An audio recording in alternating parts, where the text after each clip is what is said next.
This video is an assembly of the new Pioneer capital ship commercial, discussions regarding the Pioneer capital ship, Planetary Outpost and information which may help paint the picture of Outpost and the planetary experience in the works. If you want to skip ahead to a specific presentation, the video has been annotated, so just click the related image. Otherwise, the video will begin in a few seconds with the Pioneer commercial. The order of subjects indicated by the pictures on the left, from top to bottom, are the Pioneer capital ship and Outpost gameplay discussion extract from the 2017 CitizenCon complete broadcast, Outpost Part 1 from Around the Verse, Trouble at Drake, Outpost Part 2 from Around the Verse, Outpost and Environmental Storytelling, The Art of Planet Building presentation extract from the 2017 CitizenCon complete broadcast.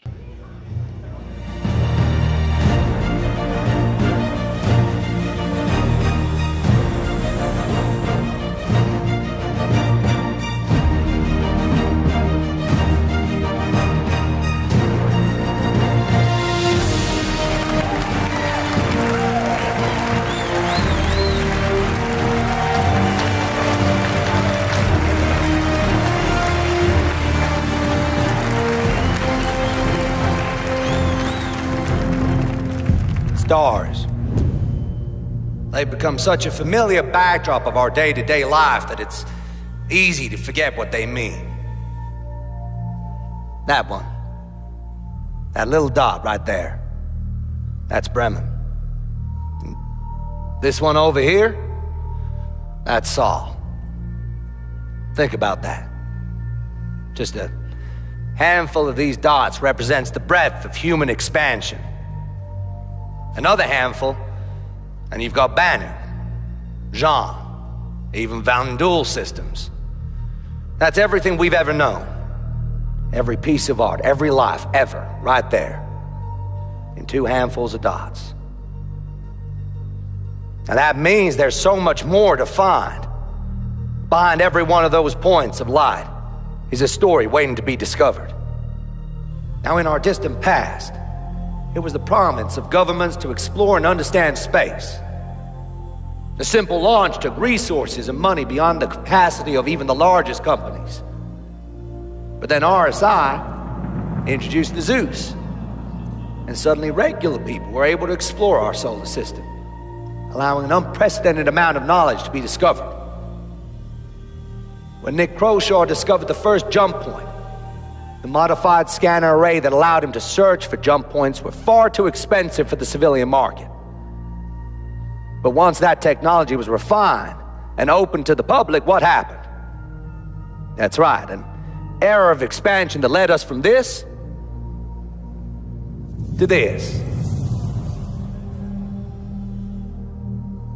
And that's how it's always been.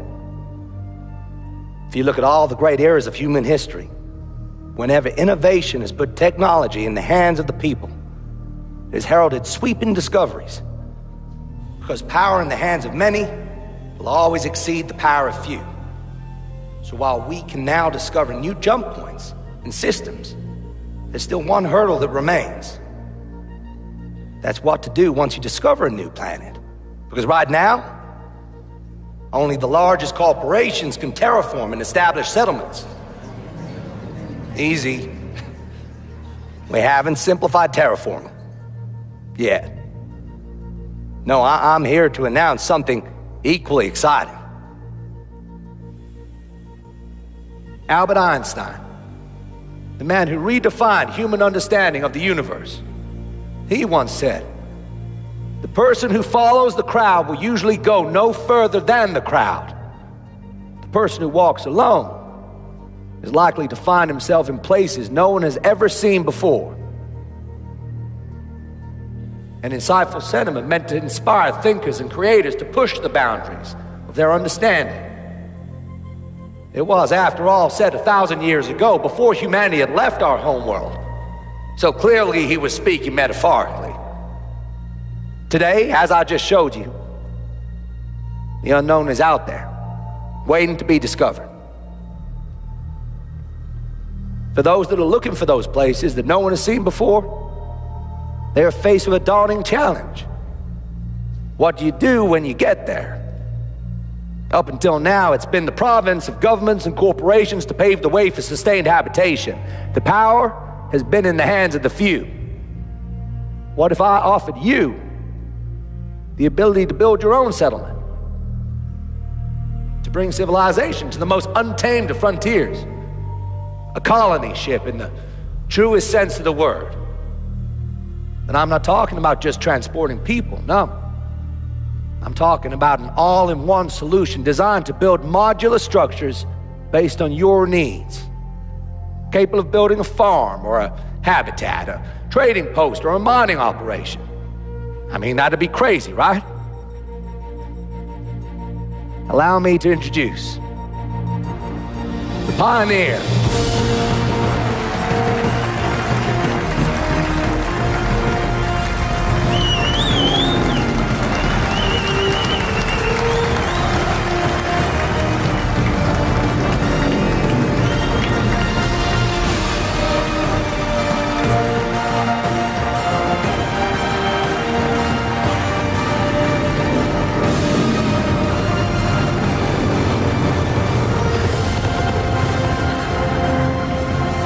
With that,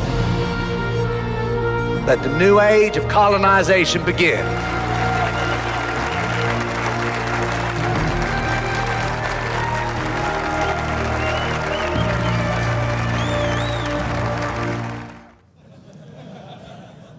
If you're interested in building Outposts, you're definitely going to want to check that out. We have all the info about it already up online, so you can feel free to go website and check out more detail. This panel is going to tear it apart and give us all the detail we want. If you're interested about it, it's going to talk about the aesthetics, the technical design, and how it actually functions in-game. So without further ado, I have Todd Pappy, our Star Citizen Live Director from the German office. I have John Crew, Lead Technical Designer from the UK office. Mr. Paul Jones, Art Director from the UK office. And Mr. Tony Z, Director of Persistent Universe out of Boston. It's up to you guys. Hello. So we're here to talk about the Pioneer and other things that are associated with it. So, all right, we'll get into it. So, like Brian said, we've got Artsy Honcho, we've got SC Honcho, we've got Live Honcho, and Tech Honcho. All right, so staking your claim. So the idea behind this is kind of the land settlements that happened in the States in 1889. And with this ship, it is built to go and settle unknown lands. So before we even thought about this, before we even got into it, there was a couple of prerequisites that we felt needed to be done. First one being procedural planets that you guys have seen. Now, obviously, that creates a huge, massive play area that we need to fill with gameplay. And in essence, we're letting you guys fill it. Then the other thing is that we needed to establish the two ends of the spectrum. So we've got cities that you guys have seen with Area 18, and then we've got outposts. And then in the middle, we've got villages, which we'll introduce later. But now that we have outposts, that's basically our campsites. And then procedural building tech. And I think that you guys have seen some of that stuff, and then I'm sure that we'll show you more in the future.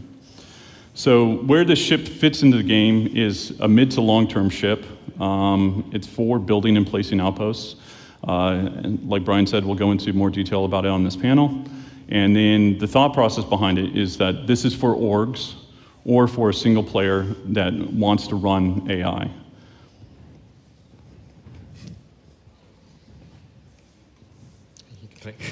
Okay. So I'll quickly talk about the normal process of ship design that we do. We've talked on ATV lots about it. If you've grabbed me around the building, I've talked to you about it.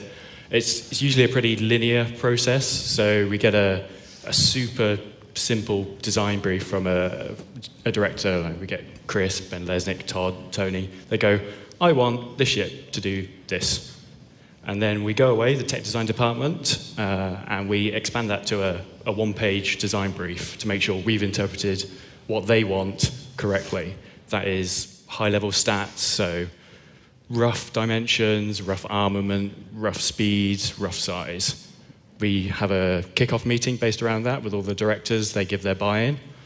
Then we go away and we do a super simple white box in Engine just to block out the shapes, because it's one thing saying we want a ship to be 50 meters and we want it to do X, Y, Z, but if you can't actually fit those three things in it, there's no point it being 50 meters. So then we quickly validate that. It's either made from solids or we use existing assets from existing ships and just smash them together, which Paul loves to see. Well, it's lovely work, just crushed together. That gets signed off. It goes into concept. Concept and tech design go hand in hand. Just constantly iterating, gets signed off, and then when it's all signed off, you see it. So for the Pioneer, we did it slightly differently. So we had the high-level design brief. We want to have a ship that creates outposts. So, well, okay, that's quite a big bit of gameplay. So we don't know how we're going to do that, or we didn't know how we were going to do that at the time. And then the other really interesting part was we want it to be consolidated outlands, which we have the Mustang, and trying to extrapolate that up to the huge scale. It's like, well, all the other manufacturers, we know what little ships look like, big ships. We can't just take a Mustang and go, it's going to be ridiculous. So we should have. Well, we could try.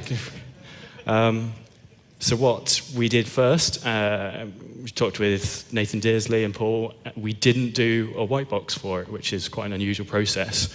They went away and did all mood boards, concepts of what they want consolidated outlands to look like, which Paul will show you some of the early stuff, because it was very clear from that what shape and form the ship would take. There's no point in us making boxes if the ship's going to be a round flying disc. It's not going to work.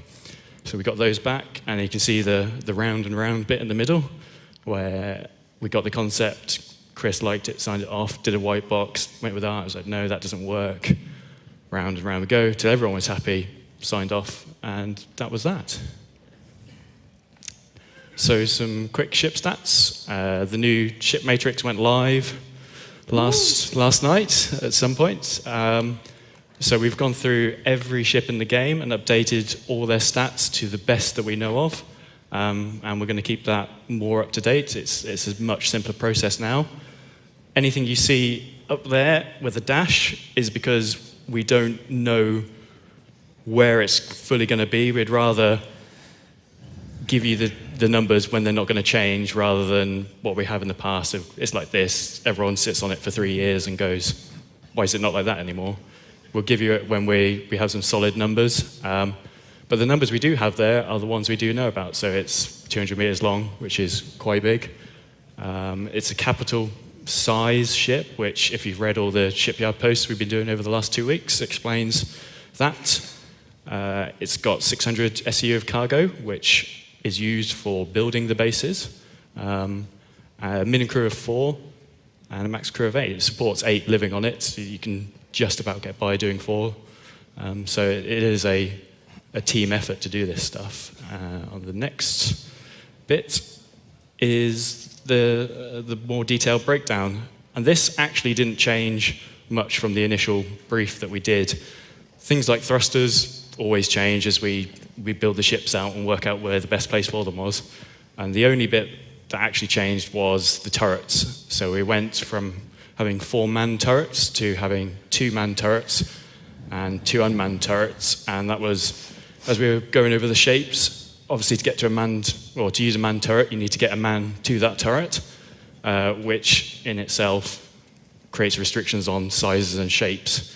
By taking that out of the equation, you can have much more interesting shapes and feel, and the person controlling that turret is just sat somewhere in a nice central location to use it. So yeah, that hopefully you can all see on the website now. and look in more detail at it. Paul? You're going to trust me with the clicker? All right, let's go.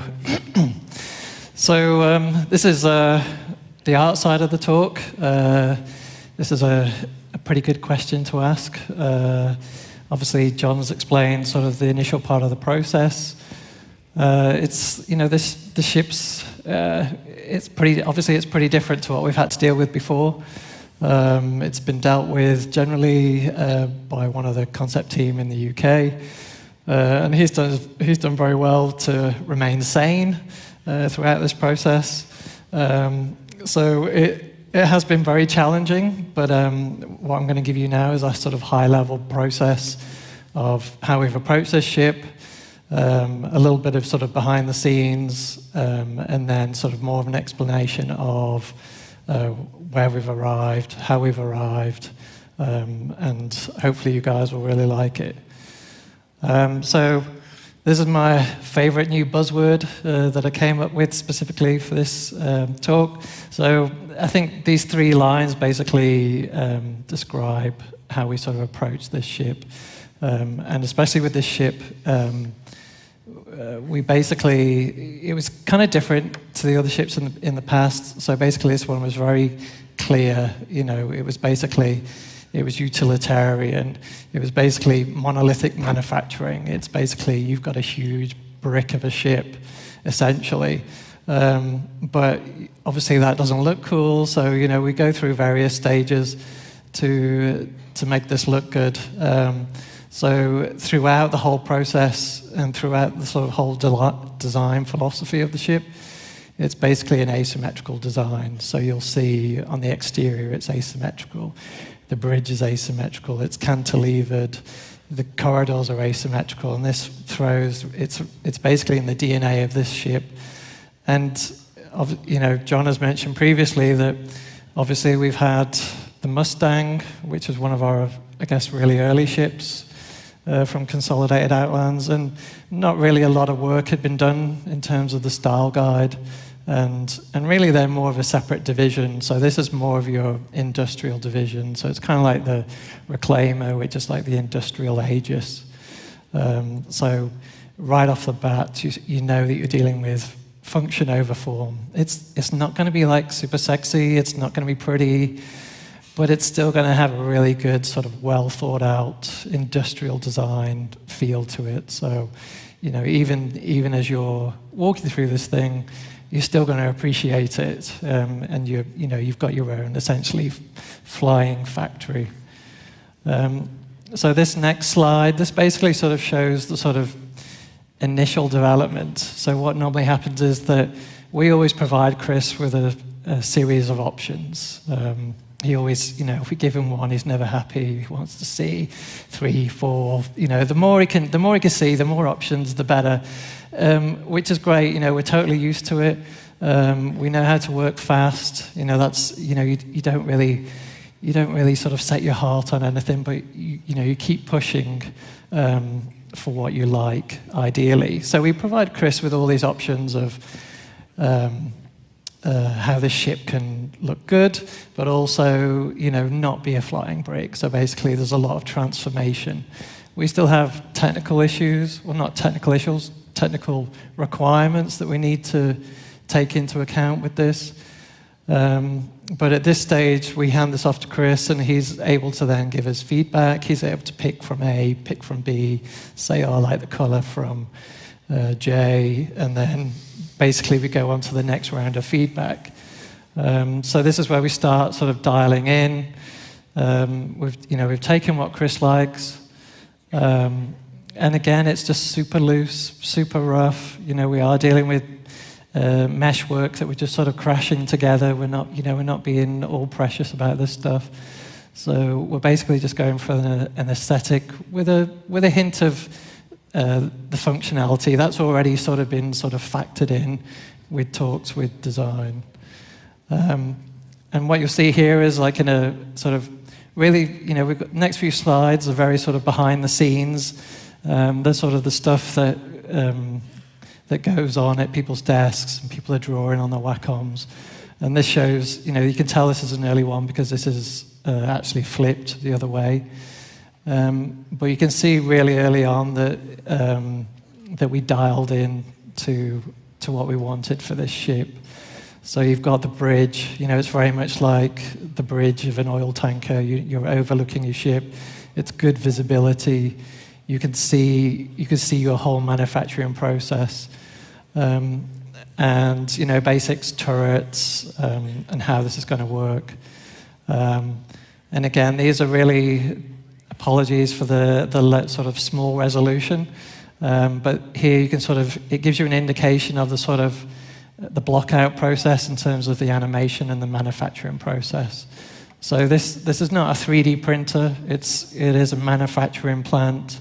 So you're essentially you'll be taking your panels, materials, almost like IKEA, dare we say? I would say more like a car manufacturer or something. Right. Like that. So more like Tesla, let's say. Yeah. I prefer Tesla, and it definitely suits more with the sort of the video you guys have just seen. And so you can see the sort of amount of detail that the concept artist is putting in for the manufacturing plant. And basically you've got two arms, and that's basically where everything gets built, and then in the center it all gets assembled. There's a little bit of magic that goes on in there, and then basically the crane comes in and takes your pods. So this is I guess, final concept model, so we're jumping right ahead in the process. And as you can see, this is it starting to articulate. This is once you've landed and found a suitable landing site. You've got an arm that's articulating out. There is a turret on this arm, and it's also sort of providing an extra sense of perimeter to your base. The area in blue is essentially the crane. And once everything has been assembled, this crane comes in, takes the habitation pods out of there, moves it to the front of the ship, so that then there's still space for additional pods, and depending on how you've configured it. And then again, this is kind of just sort of showing you the process of where the cargo is inserted, and it runs down both arms, ultimately meets in the middle. And you know, as a player, you'll be able to see a ton of this going on. You'll have all the equipment, you'll have all the robot arms. It'll you know, as you're playing it or as you're walking around your base, you should really get a good feel of what's going on. Swiftly moving on. This is just some quick outlines, just sort of outlining the top view, basically, of the bridge. Again, asymmetrical feel, cantilevered design. Inside there you have habitation, which we'll see examples of after this.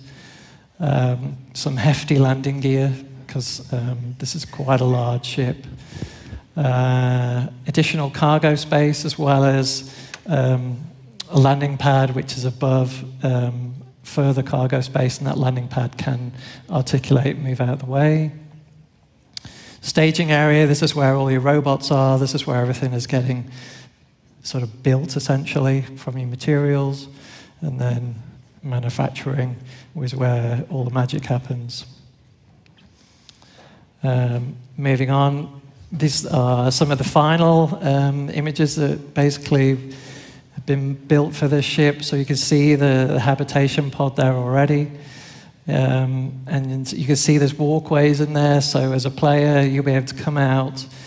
You know, I guess if you're in a nice calm situation, you'll be able to come out and see all your cool equipment. If you're in a combat situation, hopefully you'll have more, you know, a good advantage or possibly disadvantage for firefights, depending on if you have people taking over your base. And then this is the bridge. And this is pretty cool. You can see on the sort of far left-hand side, there's a little blue monitor. Actually, looks quite small, but that's actually the architect's station. So that's the console, basically, where you're designing your configuration, I guess. So you're choosing 1 pod, 2 pod, 5 pods. Moving on, rather cool engine room. You know, basically this will be a large open space. again, asymmetrical from the top. You've got some really interesting turbines that should give us some really cool animation opportunities.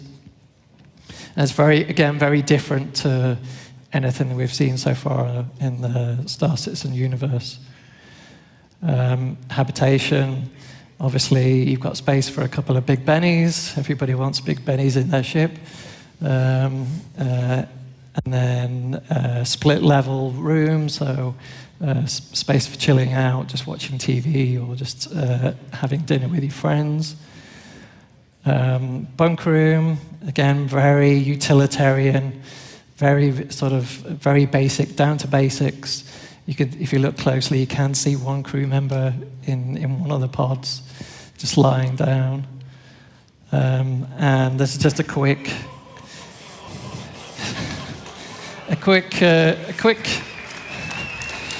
slide put together just to give you an indication of comparative sizes. Again, you've got a little Mustang in there, which will fit on the landing pad. And finishing up, this is sort of final rendering of just showing the ship in its full glory. And it's still, even though it is utilitarian and sort of quite big and massive, monolithic, again, with this sort of graphical branding, it's kind of still giving we've broken up the shapes, we've given it a really sort of futuristic feel, and I'm pretty happy with it, yeah.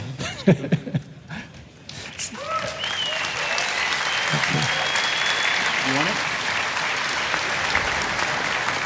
Click. Yeah. So I'm now going to hand over to Tony. Okay. So before you can actually begin construction of your new outpost, you'll need to first select and purchase a plot of land.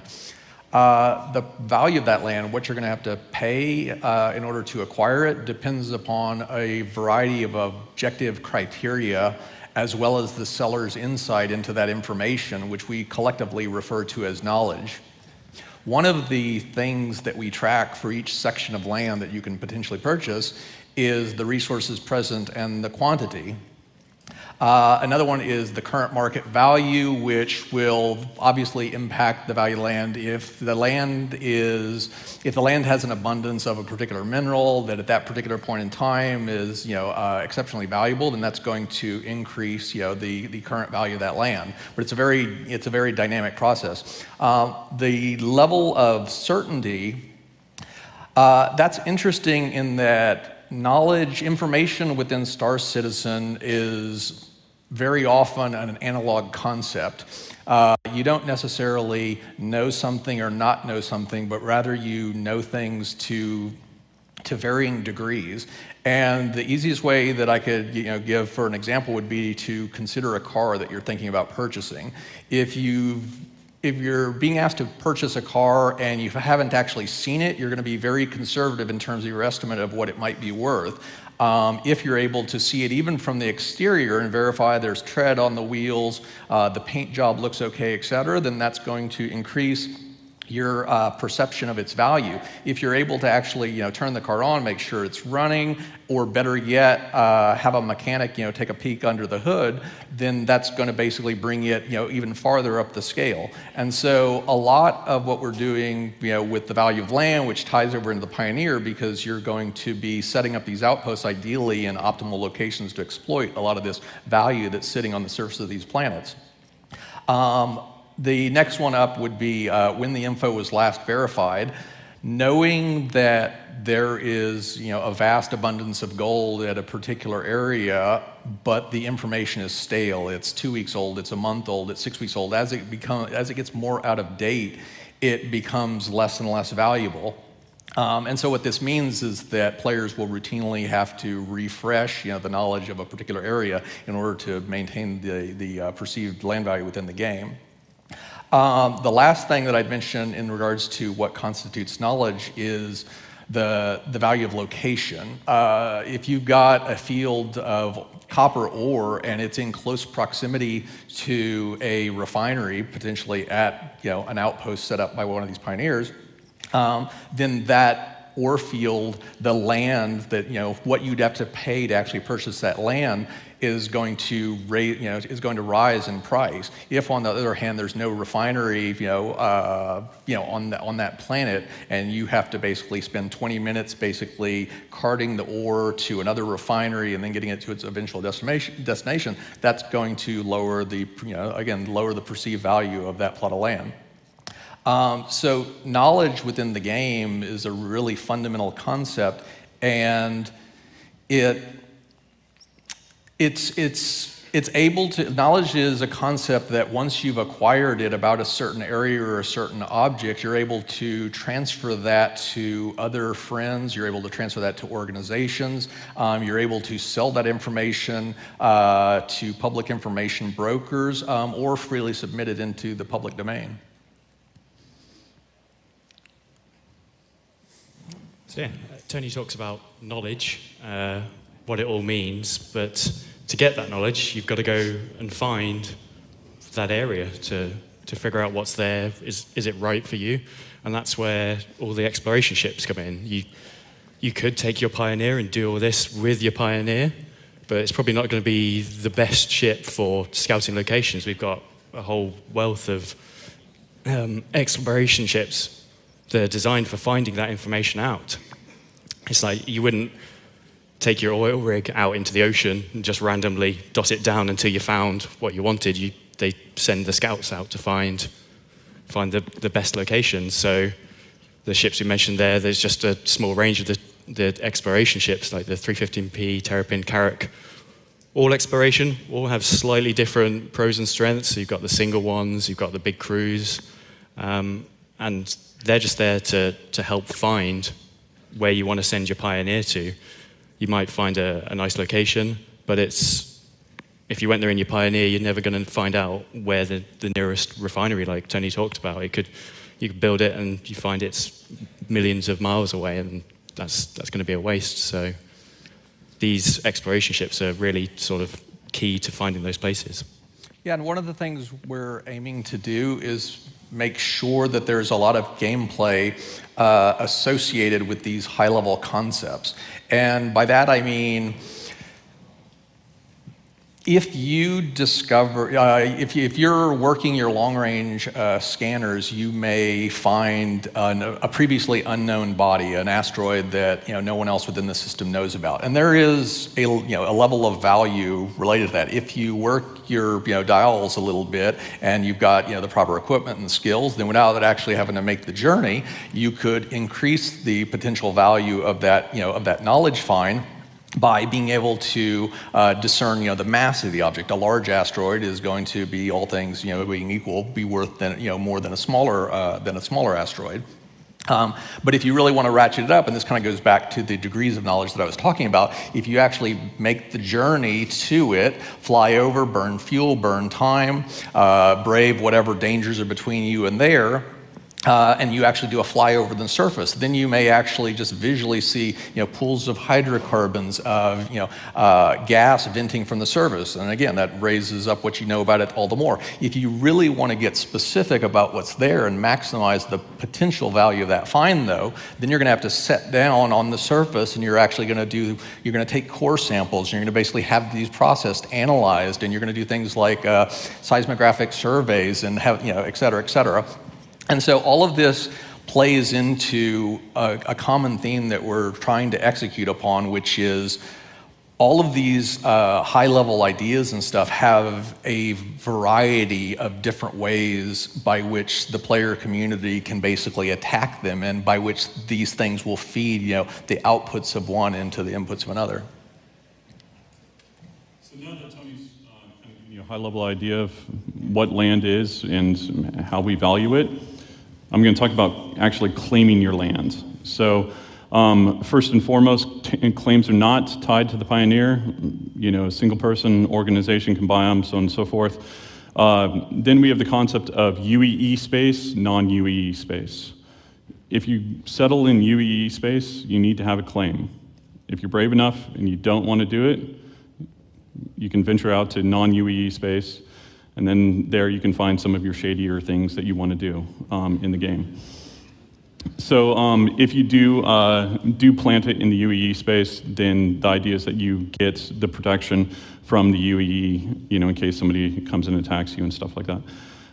It will be transferable between players. Like any good government, the UEE will actually take a cut of that in a title transfer cost.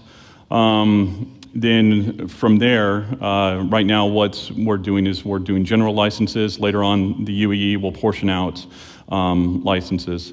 So when it comes to actually claiming the beacon or claiming your lands, you'll have a beacon. And we always liked the concept of a physical interaction. So you set down your beacon, this is where I want to go.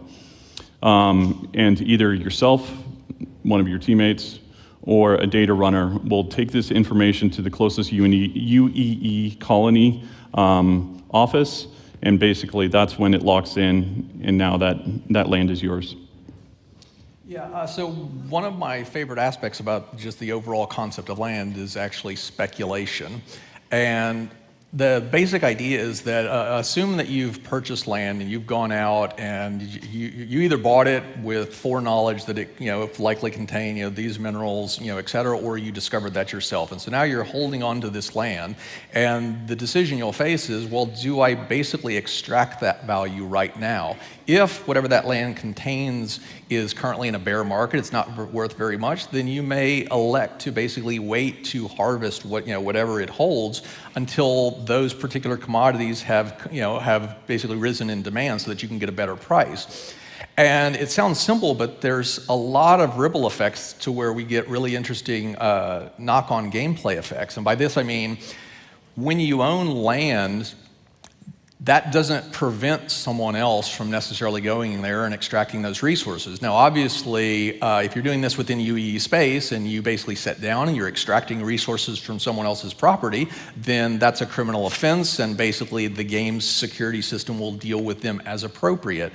But, of course, the police aren't patrolling, every square inch of every planet, every asteroid, every moon, every minute of the day. And so you holding onto that property, waiting for, a better payday in the future, has real implications in terms of, well, in addition to relying upon the system security, do you want to put your own sensors there so that you're alerted when someone else does something that you don't like on that area of land? So if somebody starts mining, you'll basically be notified, and then you and potentially your org mates can head out there and basically push them off. You may hire mercenaries to basically periodically patrol your land with a higher level of frequency than what the normal, the normal UEE security forces would do. Basically, the equivalent of hiring your own personal security to keep watch, of your valuables. And I'm really just touching the surface here. I mean, another thing is it makes the point that you don't necessarily have to do the full end-to-end cycle in order to take advantage of this. You could, for example, buy land or discover land and then just flip the land after you've verified that it's got this, as opposed to you necessarily exploiting, mining, pulling up all of that material, which is a very particular type of gameplay that some people will love, but for other people, the discovery aspect or the security aspect, or on and on, if you have an interest in only one section of these areas, then you can still contribute to the overall equation. If you want to basically handle everything yourself, you can also do that. Okay. So now that we're switching back solely towards the Pioneer. And what I'm going to talk about is preparation. So before you actually head out and go and build your outpost, first thing that you're going to do is you're going to need to do collect materials and add-ons from different stores. So you'll get materials from TDDs or refineries, and you'll be able to pick up some of the add-ons like Tony was talking about, remote sensors or extractors, solar panels, moisture extractors, geothermal pumps, landing pads, turrets, that kind of stuff. Now, what is very important to understand is, if any of you have ever done home projects, know what you're building, so that you don't do 5 trips to Hornbach to build something. So if you know what you're building, and then you know the resources that you're going to need for that, you'll save yourself multiple trips, or it will be one of those things where you'll need to have these resources brought to you. So, what do you want from your outpost? What's your gameplay intent? You know, do you want to be a moisture farmer and live and respawn there and basically look out over this beautiful beach, or do you want it to be like a revenue generator? So basically, you'll swoop in, you'll watch over it, you'll check in, make sure everything's running smoothly, move on to your next thing. So with this, we've got investment, not only from a resource and basically game money standpoint, as well as time. So this thing will take time to build. Not as fast as Paul's videos. So the other thing is, depending on the size of it, that will basically increase the build time the higher you go.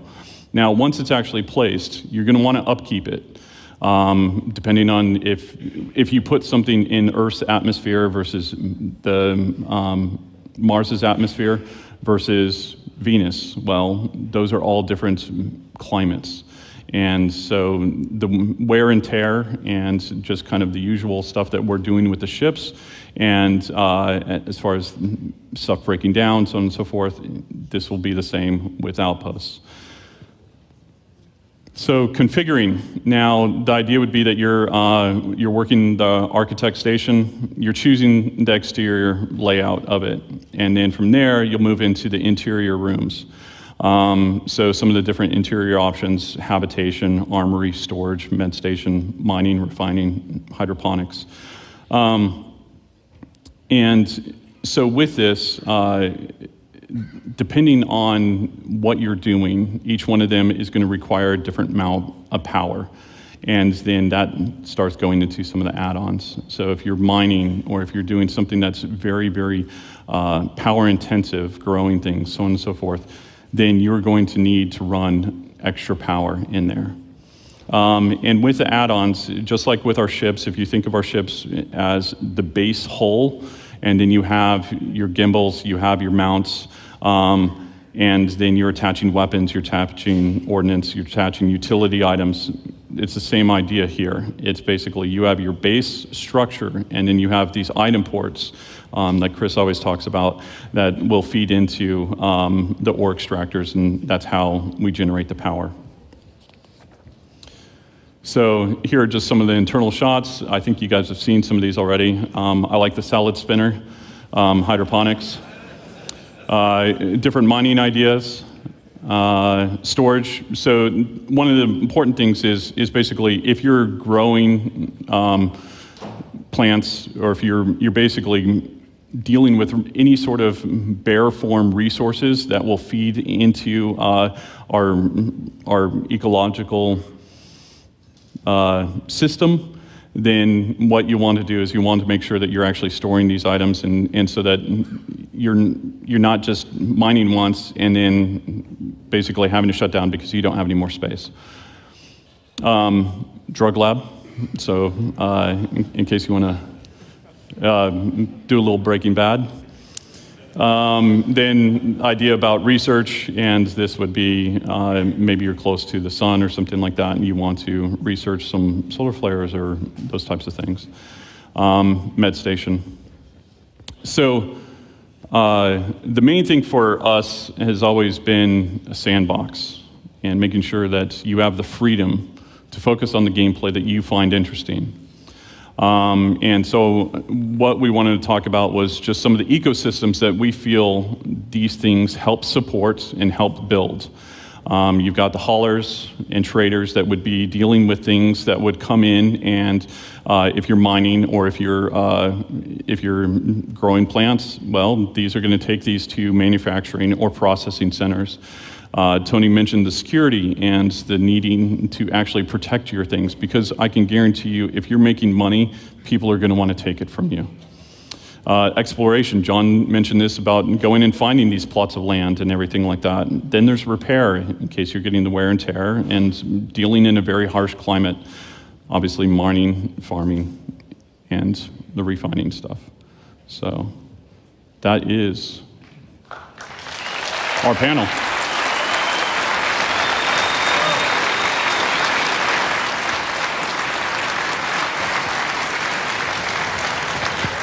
Where is our sweet Brian?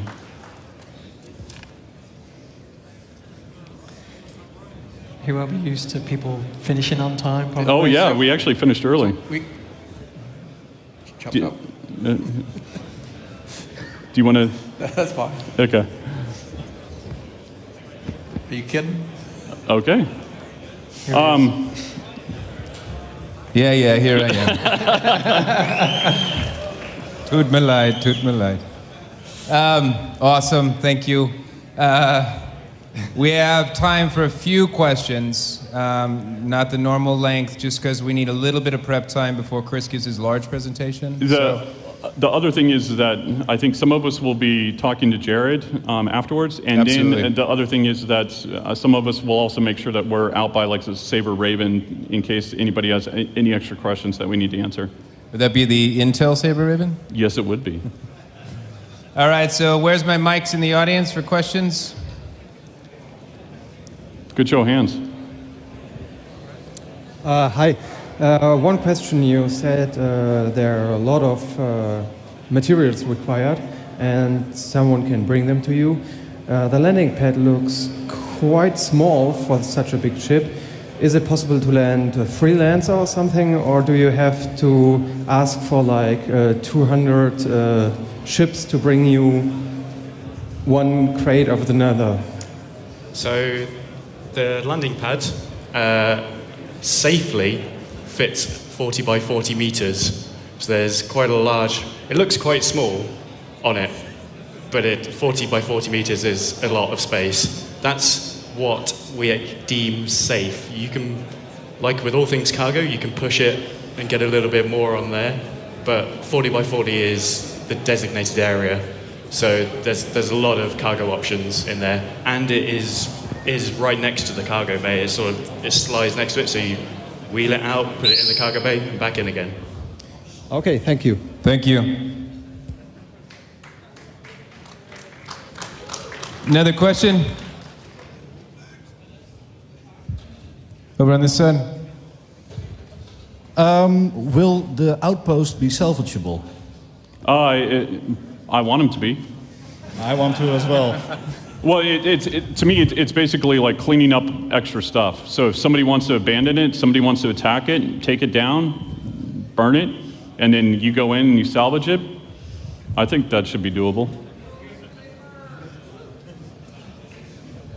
And so sorry, I know there's a lot of hands, but our last one.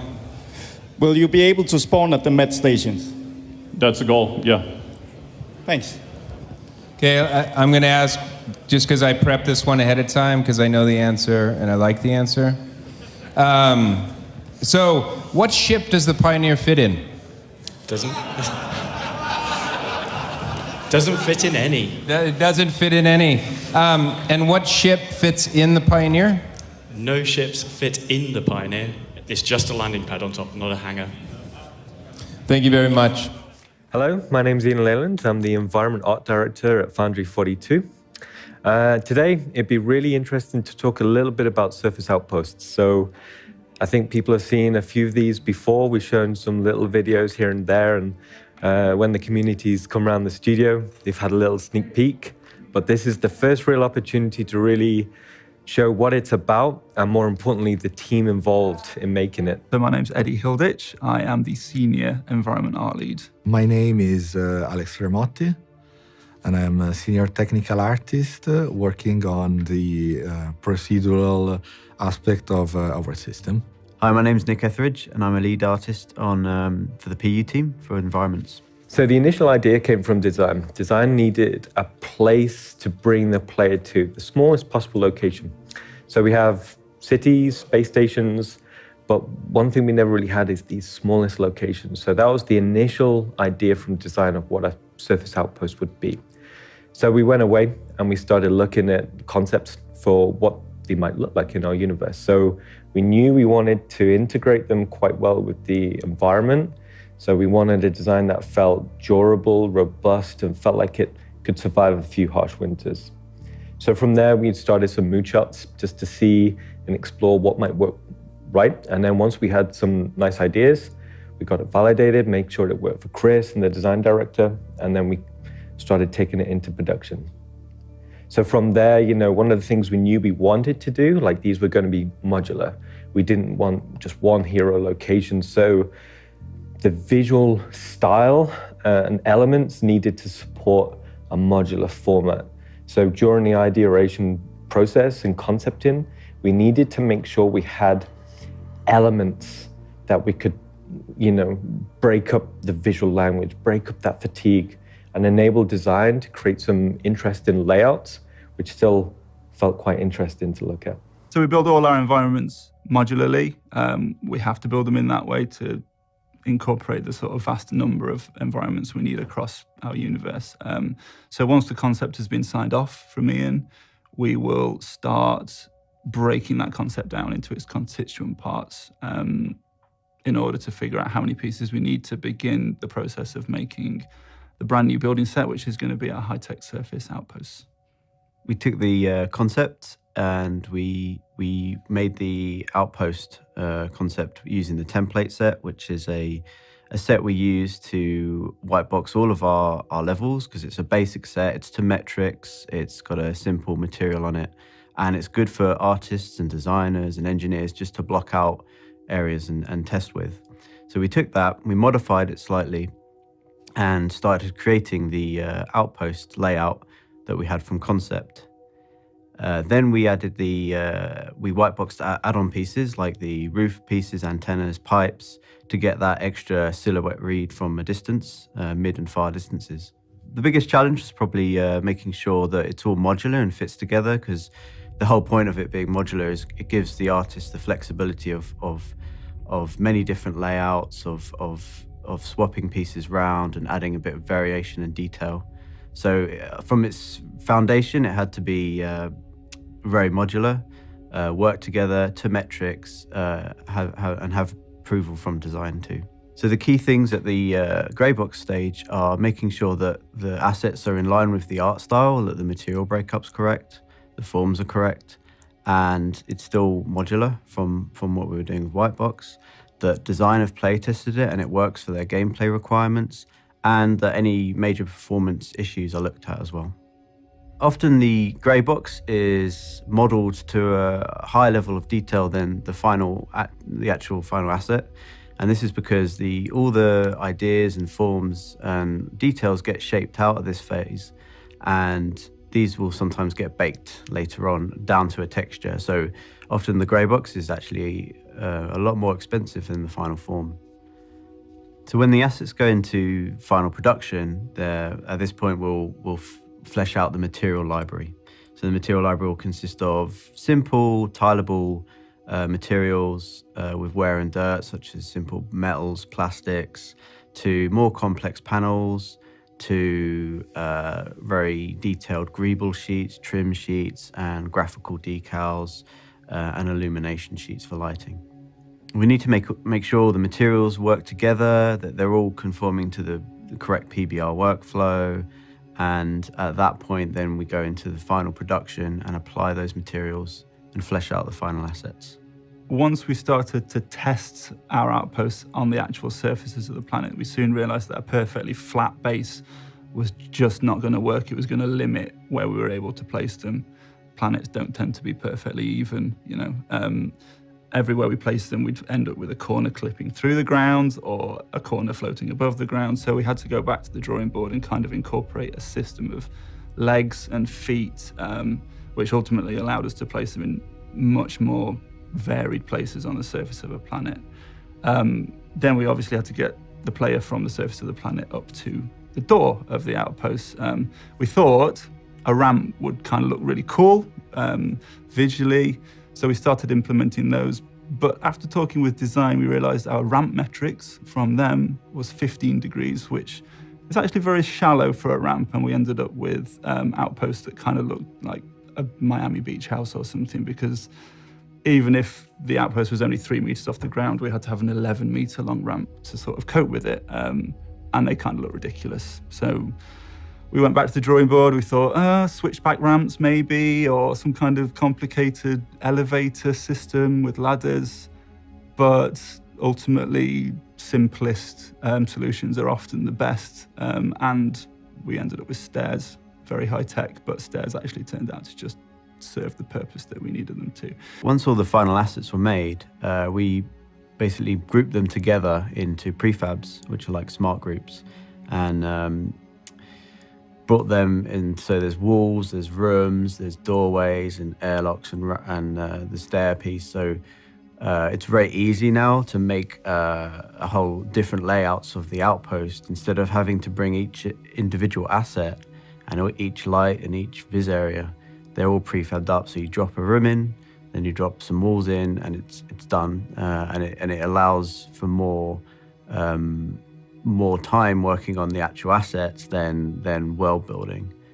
We have the ability to recreate the concept pretty much one-to-one, which is great. But what we also have on top of that, thanks to the modularity of it, is the ability to create a vast number of variety of layouts. And we can basically make as many kinds of layouts within the same sort of theme and style as we want.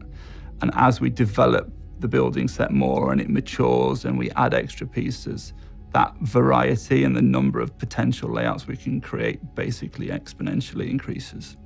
What comes down the line later is how to add more variety. Like, we can't have just white outposts every time you see an outpost. It's not going to be the same outpost. It's going to change layouts. It's going to change materials. It's going to change what add-ons get added to it. That all comes later. What we have here is a proof of concept and a final asset in its simplest form, but with the ability to expand massively on it as we sort of move along with its development. Yeah. So after the environment team has been in production for a certain period of time, that's when I'll start looking back into it with it again. We can visually see how the ideas progressed and we're getting some good ideas, but this is where I start introducing visual targets for the guys to work to. And from the process of going from the initial idea to it going through into production, you know, obviously the team has made additional design choices and visual choices to improve the design. But then this is a good time to just take another look at it and seeing how it's working.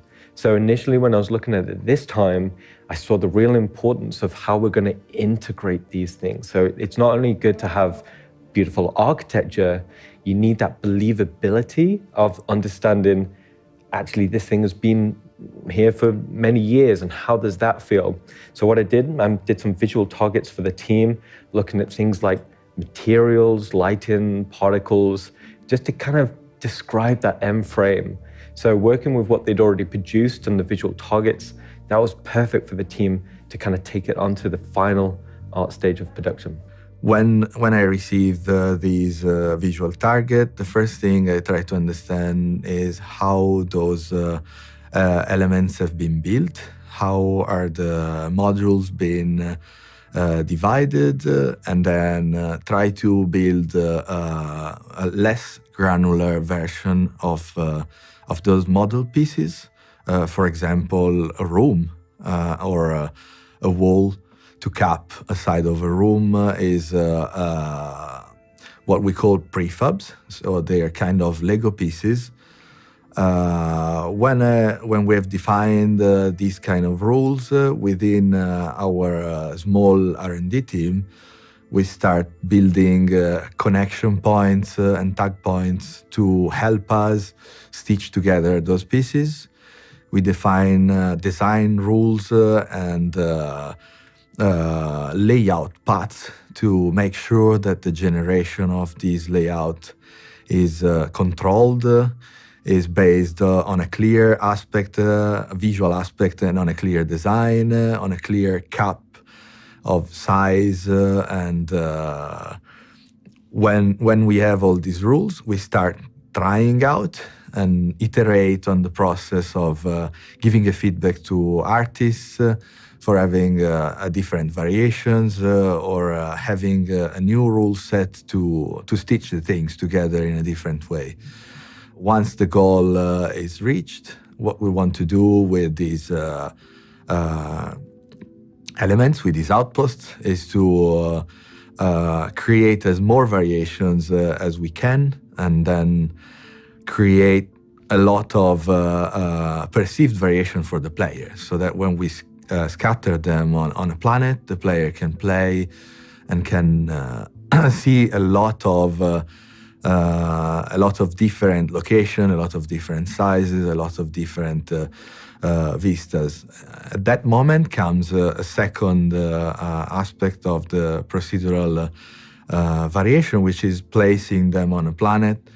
Also, in this case, what we have is our principal artist and our art direction working on giving a visual target of how they want the outposts to look when they are placed on planetary surfaces. So we have a lot of things like lightning, the planetary materials, the weather system, the aging of the outposts coming in as variables to set some defaults on the outposts. We have the surface itself that could be very even or uneven, and we need to make sure that the outpost is correctly placed. This has been one of the biggest challenges we're still tackling, which is how we can find a correct place on the planetary surface to guest our outposts. So sometimes we have a fit system adapting, which is one of the first solutions, but we also have a better shading system to integrate the fit on it, or we have a terrain system trying to adapt and trying to give a more clear and more even place for the player also to be able to enter into the outposts. We face problems with the access to these outposts, and we have tried to find visual and technical solutions for these. The Planet Editor is one of the tools we're using for placing them, is trying to find the correct average distance of this kind of outpost, finding a correct spot on the planet, and then giving to the designers a way to modify these settlements, because together with the outposts we will get some visual add-ons, which are just very nice elements that will give variation to these groups, to these outposts, and also some design elements. For example, a loot crate could be a design element that needs to go together with the outpost to give the gameplay. These elements get also variated by the Planet Editor by accessing some defaults or some design changes through time and through missions, which is what we were mentioning before, like changing in runtime the values of the wear and dirt system that could give, if the planet is sandy, could give a varying amount of sand on the surface of the outpost. We're looking into more aspects for interior and exteriors to be different. So the interior could have rust and dust, and the exteriors could have the planet affecting it with mud or the sand, as we said. We're looking into other variations as well, interior dressing with props. There will be probably a sneak peek on it. It's actually all the things you see from my side. They're still in R&D. They're clearly in a white box phase because the visual target we're trying to reach is very, very high. I'm confident that what we have reached is very good, but it's actually considered gray box on this title, which is incredible.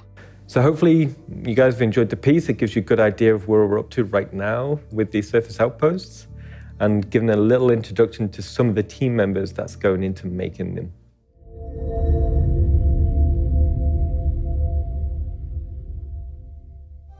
So the last update, we kind of showed you what the outpost archetype is, the main shape language, how it's out on the surface, whereas now we're going to go a little bit deeper into the branding and the integration and the detailing that we're going to put into the interiors. So we're given a brief and it will be quite light in terms of narrative, and they'll say something like, Riari is a high-tech hydroponic lab that grows cutting-edge bioengineered plants, and they used it in medicine. So then they'll also say what the feel will be. It'll be like clean, organized, scientific, nice place to work. And I just convey that in a visual method. So this isn't just a process that can just be done in an instant. It's a progressive thing. So I'll do like a first iteration, and that will probably just involve maybe putting down a selection of props, and then I'll then pass that on to my lead and art director, and they will review it, and they will say, okay, maybe the feel here isn't quite what we need. We need something maybe a little more sterile or something a little more cleaner. Say, for example, something like the drugs farm, we need something a bit more sinister looking. So it's a process of layering the dressing and then building up an authentic atmosphere. So we go from that initial point, and then we'll get to the end where we're kind of happy with it, and we feel like when you walk in, then the player goes, wow, this looks cool. Traditionally, what you'd do is you'd concept out your Vista shot and kind of describe where the location is. Whereas now with the tools we have, it's actually more natural, more organic to just have a little scout around. That way, you kind of get natural happy accidents. So for example, you might find a location where there's a nice kind of ridge line, and then there's maybe a gas giant just peeking over the horizon, and then that's when we start saying this would be a good location. You also get that second element of believability where, rather than just putting down an arbitrary location, it's would people actually build there, but this way we can almost validate the location, is it believable, would people build there, and then that's when we can start establishing our compositions. I've found a lot of times where I've decided on a place for an outpost and I've dropped the tag point down, and then I fly maybe a mile to the left and I think, oh, this is a much better place to put that outpost. Delete the old one, move my tag point, drop it down there, and it's the process of 30 seconds. So, it's very quick to iterate on. I do basically fly around a moon and think, oh, this is much better. Oh, the gas giant hanging in the sky just here really looks good, so let's put an outpost here. And I tend to move things around quite a lot. So secondly, about integration and believability, it comes to the surfacing, the weathering. So when you see an outpost, you kind of should see an indication about how long he's been in that landscape, the type of climate that's been happening there, and thirdly, the type of people that live in this location. So these three factors go a long way for describing, the visual style of this location. So if one of these elements is slightly off, then it'll kind of break that immersive element. So it's something we always pay attention to. Then we integrate these outposts onto the planet, and basically that just means how it fits in. If it's a sandy planet, you want the outpost to have some of that to help it embed it, and it doesn't look like it's floating on this planet, and it's nothing to do with the environment. Obviously, it's an environment, and it will take part of that on. And we have several levels of how we integrate our outposts onto a planet's surface. We've got the outpost itself, the exterior walls and the ramps and the stairs. They have a blend map which takes on some of the texture information from the outpost. Some of that's done procedurally, so by the base of the outpost it actually uses a bit of tech to blend the planet surface into the texture of like the stilts and the ramps. And then we have our actual walls having their own blend map. So if it's a sandy one, it will blend. Sand will come in the gaps and the crevices, and then the icy one, the same kind of thing. Ice will build up like frost. If it's like in a jungle environment or more lifelike biome, then you might get moss or vines or something like that. So that's the sort of blending we do on there. And then we do the decals themselves. So that's like projected decals of similar things, but we can do a bit more localized kind of build up. So streaks of coming down the outpost and build up on the roof of the outpost. So if there's been a sandstorm, then it's blown over the top, and we can show that. We can actually control the amount of build up lineup itself. So using the blend maps, we can see how new this outpost is. Is it sort of quite recent? It might only have patches of dirt around, or has this outpost been on there for many, many years, and it's sort of, maybe it's abandoned and it's got stuff coming inside as well, and it's covered, like you imagine like an Arctic base has been there for many years. It would be covered in just frost and ice, and you only get those hints of what the underlying wall might be. So on the interiors, we've been defining what these spaces actually are. So rather than just having these generic volumes, we've been defining what the archetypes are. So, you know, if you're going into an engineering space or a medical or habitation, things like that. Secondly, it's about the brand, the who owns this place. So we usually get a good brief from the law team, and that's our starting point. There are different corporations that we have for the outposts. So, for example, we have Reari Corporation and Shubin Interstellar Corporation. There are slight differences between these two.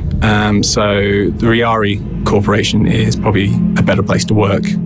It's more pleasurable for the employees, and they focus more on sort of agriculture. The Shubin, on the other hand, is maybe slightly more oppressive. It's not as pleasant a place to work.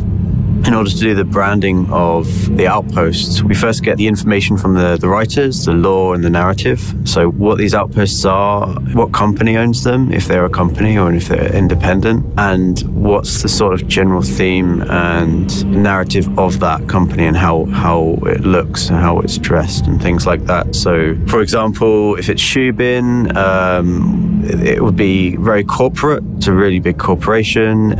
It's kind of sterile. They don't necessarily treat their workers badly, but they're sort of like just their workers, and there's not a lot of character there. Something like Riari's, it's still corporate, but it's a little bit more considered like a nicer place to work. So you should see that in the way it's dressed and even the layout and things like that. And then you've got like the more run-down corporations like ArcCorp that feel more dirty. They really don't treat their workers very well. And then you have the independent companies, so that they wouldn't be as dirty necessarily, but they wouldn't be as tidy as a corporation. They'd have a bit more character because they're kind of like a home from home. So someone saved up a bit of money, managed to sort of buy up a mining machine and started their own little independent. So they'd be more character. It might be a bit messier, but they'd be living there as well. That's kind of interesting too. That lore and stuff, which should be shown in the dressing, so you should be able to see what kind of company it is just by that. But then we've obviously got the actual branding, like the logos, and the color scheme. So we go about that by instead of doing all this stuff bespokely with materials, we feed in our colors, like our primary, secondary, tertiary colors, and any kind of logo colors and graphical stuff as well into DataForge, which is just a library of data really, and then that feeds back into the materials. So we don't manually make like lots of different materials with different colors. We just put in our RGB values, and then those colors get fed in. So whoever owns, say, this mining station, if it's Shubin, then it will tie into that color scheme and take that. So it's a nicer way than having to manually do everything. And then we've got the logos themselves. So we have like an atlas of logos and idents and lines and fonts and things like that, and then they get fed in as well. So if Shubin owns this, then it takes this whole set of materials. And then if Riari owns it, then it takes that set of materials. And if it's an independent, maybe it doesn't even have a logo. And we try not to like just plaster logos everywhere. We want to be a bit more subtle. You'd obviously see some, but depends on the corporation. But you know, we don't want to see like Riari everywhere you look. So some corridors might just have like a certain colored line that help you link that to the company, and there might be some not necessarily logos but just symbols and things dotted around, again just reinforcing that brand.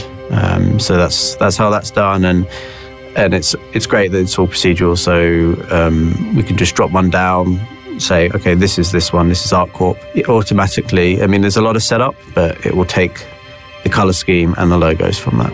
it becomes an incredibly complex job when you have to consider so much about the way the surface of the planet works. And these environments aren't just a static level that is going to look the same every time you go back to it. They'll be in a constantly evolving kind of spinning planet that eventually is going to be orbiting the sun in a way that makes sense. It's a lot to sort of think about. So you have to consider things like vistas and lighting are going to change. And you can't, as an environment artist, you can't pick a perfect place to put an outpost and know that it's going to always look like that.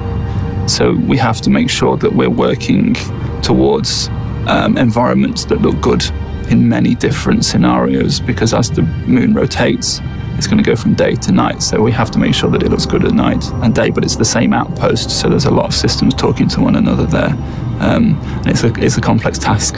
If we think about the eventual purpose of making this entire process at least semi-automated, we can't maintain individual outposts. So we could make an outpost by hand and export it to a level.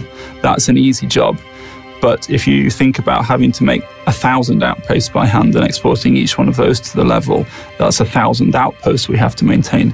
If we go back down the chain all the way to that initial geometry prefab, if there's something breaks in an outpost over here, then all we have to fix is one prefab over here. Whereas if something broke in an outpost that was custom, we wouldn't be able to fix it across all the other outposts at the same time. It would only ever be fixed in that custom outpost. So in a procedural system, you're only ever dealing with pieces, but you fix one of those pieces, you fixed all the pieces in every instance of that outpost that is around. So it may be complex now in terms of initial setup, but once the pipeline and tools come in, it should be a lot easier to maintain than if we were making 1,000 custom outposts. So that's the reason, really. It's initial complexity and initial sort of beating your head against the wall of trying to figure out the system. But once that system is in place and once the tools are in place, the end result is quick and easy to get, and it also is a lot easier to maintain. So in terms of how I use the editor, I'll be given like a set of brushes, probably from props guys, and I'll also get requests for other props, because when I construct the scenes, it'll probably go off my art director and he'll say, look, we need something more on the ceiling. And so lately I've been making a lot of ceiling pieces, and these could be, for example, in the labs, they needed something more technical looking. So what I've done, I've created more ceiling vents, positions for lights particularly. So I work quite heavily with our lighting artist, and he'll say, I need, some sort of like degree angles in order to put more lights onto it to illuminate areas of the room, which if it was just a flat ceiling would be quite difficult to do. So giving him these options, he can do his job more effectively. We work with prefabs as well, and these are usually pre-constructed brushes. These can have things like lights in and sound effects and stuff like that. So when I put them down, they're kind of all ready to go, and gives a more immediate sort of look as to what we require. So because we've got all these systems talking to one another, we have a lot of complexity in the way these things are built. And just as an example, the outposts at the moment, in a traditional game, you would probably put all your geometry together, light it in an editor, and export that level, and it will go into the game. Quite a two-step process. For the outposts, we start with a geometry. We put those into a geometry prefab. A collection of geometry prefabs goes into a building piece prefab. Those building pieces then go into a final building, e.g. an outpost. Those outposts go into an object container that gets put into an outpost cluster preset. That preset gets spawned on the moon. The moon with its presets gets put into another object container. That object container goes into the solar system, and the solar system gets exported to the game.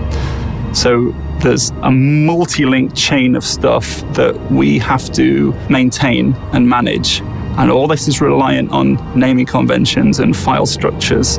So we're working really hard at the moment. Basically, the tech artist who wrote it, Alex, who you've already talked to, tried it himself. And this is the system he wrote. He couldn't manage it.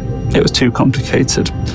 So we are working very hard at the moment to basically take all that middle section out completely and automate it, so that the artist will only ever be involved with that initial start and all the way through to the preset creation and putting the presets onto the moons. All the middle bit with the multiple prefabs and presets and object containers is all going away and should be completely automated, because asking an artist to maintain that level of complexity while at the same time being creative is an impossible request. So our tools guys and our tech artists are working very hard to make that as streamlined as possible, but it is becoming more and more complex as we go along. It relies on us basically building a rule set and a set of automation that makes it completely invisible to an artist and an end user, because otherwise people are going to go insane. What we're looking to do is have the idea of, you have quite a vast landscape, and the player kind of locates one of these outposts. They should start thinking about how long has it been there, who owns it, and things like that. And what we're looking to do is layer that narrative from the outside to the inside, or so all the way down to how the food is arranged on the interior, across from the outside to the interior space. The player should start getting those notes of the narrative all the way through. And I think in contrast to these barren landscapes, to these pockets of quite intense detail, it's quite a nice contrast.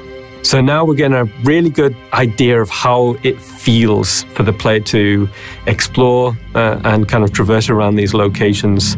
So we're continuing to polish, but continuing to refine and just get that experience to a very high standard. So we're looking forward to the next release and then getting it out to the public and get people exploring. Each planet and system is absolutely crafted with a purpose and with some history and with intent. This presentation will take you through some of the process and some of the challenges, as well as a demonstration of the tools in them crafting part of the Stanton system. It's pretty cool. So please let me welcome Pascal Muller, Senior Environment Artist from the German office. Get out here, Pascal. Woo. We have Ian Leyland, our Environment Art Director based out of UK. And we have Michelle Cooper, Lead Environment Artist out of the German office.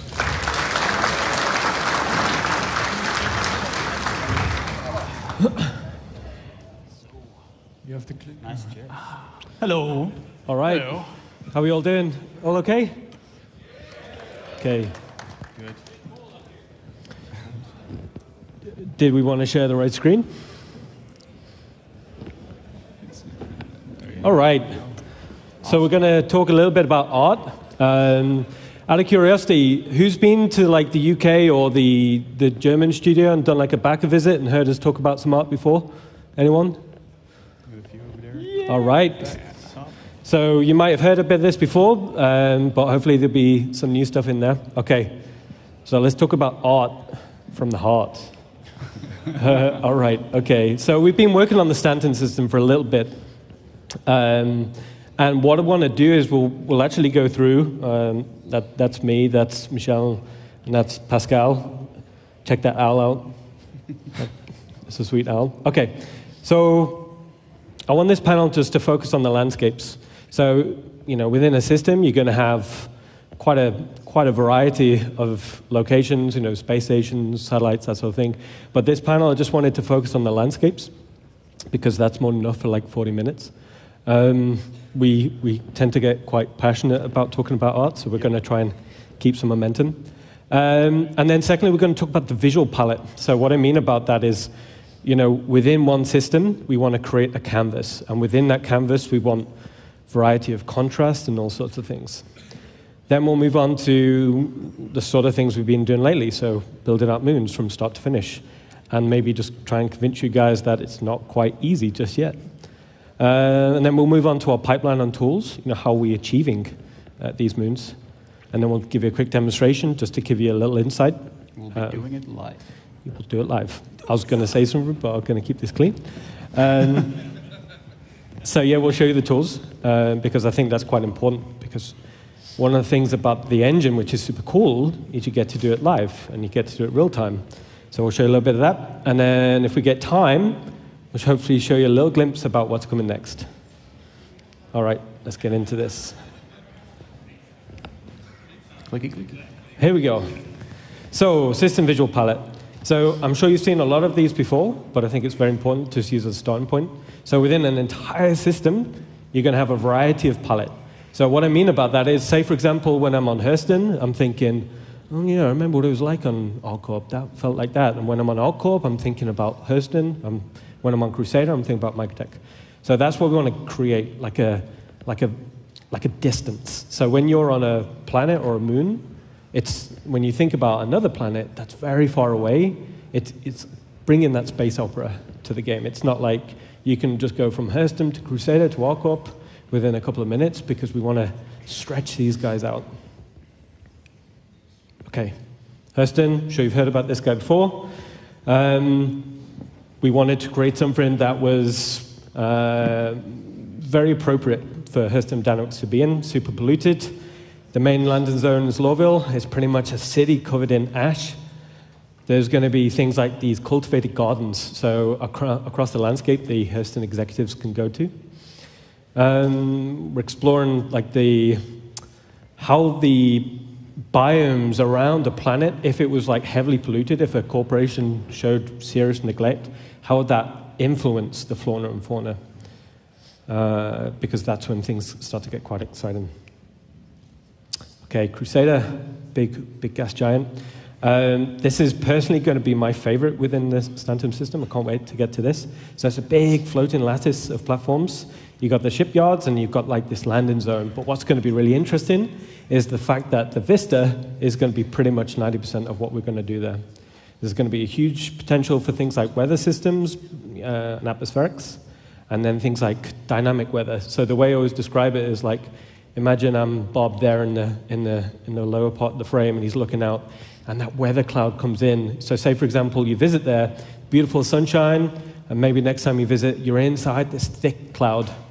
I start getting the graphics engineers pretty freaked out when I talk about being inside clouds. It's fine. You got it covered. Okay, ArcCorp, the usual totally urbanized planet. But one of the things right now is imagine the day-night cycle on this guy. So we've all seen day-night cycles in games, and it's like, oh, okay, that's sweet. Imagine that on a planet. I nearly swore again then. I'm going to keep this clean. Okay, and lastly, Microtech. So we all know this, terraforming accident, unusually thick layer of clouds. Again, freaking out the graphics guys. Lots of possibilities to do with extreme weather and how this will affect the player. All right, so we've been slowly working on this corner of the Stanton system. So we started very, very small. For guys that have been following the game for a while, you know, like slowly we're describing the Stanton system. And as we push forward, we get the ability to describe a little bit more, a little bit more, a little bit more. And this has been really great for both the team to see, and hopefully you guys as well. So I don't know if you remember, like the first time we showed Selin, I think it was like about a year or two ago, and he was just like a textured sphere in the sky dome. That was great. So if we're going to zoom in on there, this will show you a little bit about what the guys have been working hard on over the last couple of months. So 3 Moons of Crusader. Maybe we just do something like this and say done. Yeah, all good.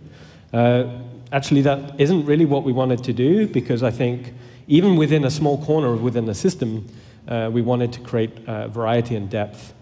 And also because this is going to be our first showing of things like our procedural planetary tech and things like that, I wanted something that helped push the tech forward, right? Because if we did something like similar to our own moon, the tech would be good to deliver something like that. Whereas if we start exploring, hey, maybe we do this or maybe we do that, then hopefully it's kind of preloading what the tech needs to do a bit further down the line. Okay, so where do we start? I can't go to these guys and say, I want a blue one, I want a red one, it's going to have rainbows. So we always start with lore. So what this means is it's always like the best starting point for visual design. It ensures that our ideas sit within like a system tapestry, kind of what we said before, because if we're working in a corner, I'm like, yeah, we're going to have some blues and reds and whatever, then we'll get to like the rest of the system and we'll just have like Skittles, you know, taste the rainbow. Yeah. So you want to sort of balance that stuff out. Sure, you want to balance it out. So, you know, starting with lore helps us with that initial starting point. It also means it's a little bit deeper, a little bit less superficial, because if I go to Pascal and I'm like, so we're going to have like blue mountains and we're going to have red rivers, it'd be like, okay, sweet, I'm on it. Right. Yeah, there will be a planet with that. Okay, and it's an example of the sort of information of the location. So with law, we get, okay, this location, it has this, it's maybe this type of geology, it's had this sort of history. And then instantly I'm like, okay, yeah, I'm with it. And then the brain stopped racing. I don't know if you remember this GIF for Baba. I'm sure Dave's talked about this a few times, but who of you has actually seen like the 3 orbital rings of Crusaders' moons in Olisar? Anyone? No? Okay, maybe that one got missed. All right.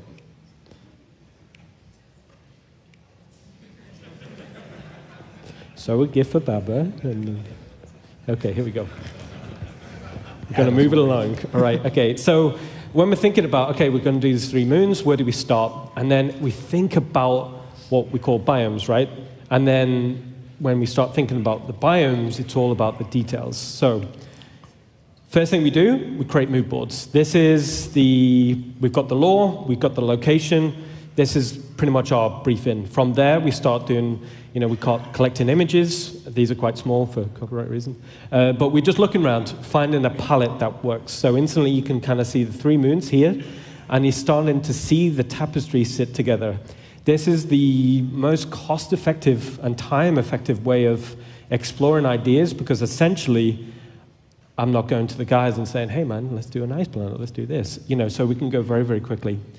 And then this is pretty much the pitch we use toward the disciplines. So if I go to the design director and saying, okay, this moon's made out of candy floss, it's kind of soft, he'd be like, maybe not just yet. Okay.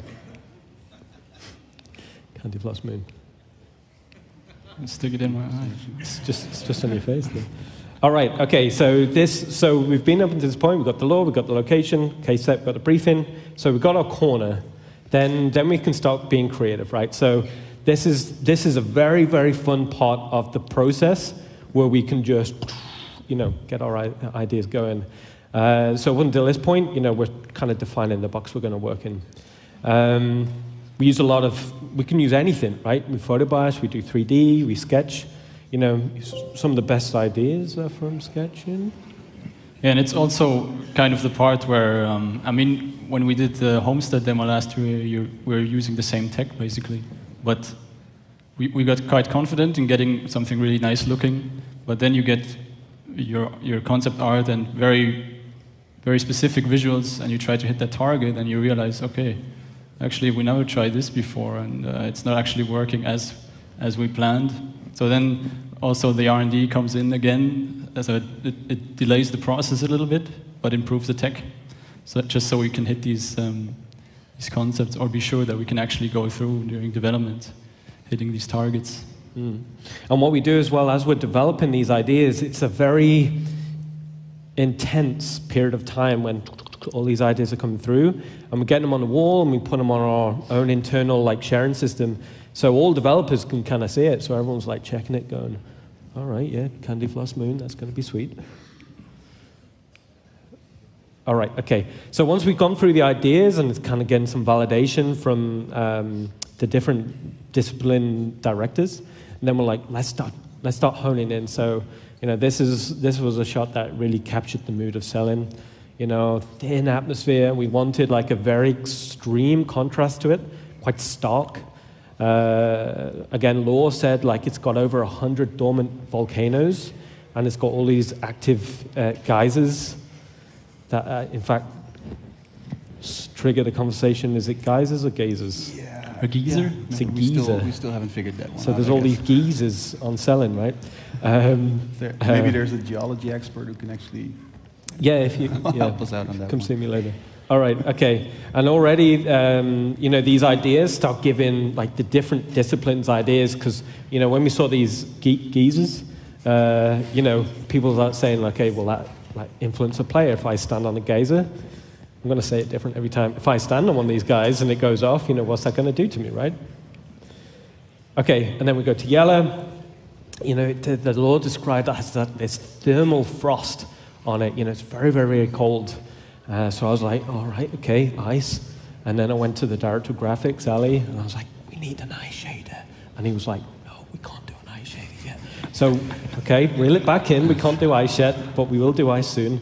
So again, this part, it's about, it's not like us just going away and just, we're going to do this. It's a collaboration process, right? So instantly, that's how it works. So thermal activity, good. We wanted, as a backup, I wanted a variety of gloss. So instead of a moon that's generally quite matte, I wanted something from space. You just see like where it's matte, and you get these nice, beautiful kind of reflections from like a low orbit. So you'll see that as well. And then we're thinking about how maybe if it's like, you know, when you see in like the Arctic, you see these thermal winds like whipping across the landscape. Imagine if those guys are coming across. So all of these ideas are coming through, and it's bouncing between like art and design and graphics and back. So it's a very creative process. And again, I was like, maybe like Northern Lights, and then just got some sad faces from Ali again. Sorry, Ali. All right, and then we got Daymar. So, you know, it was described as the biggest of the three, so we wanted to do something that's quite thick in terms of atmosphere.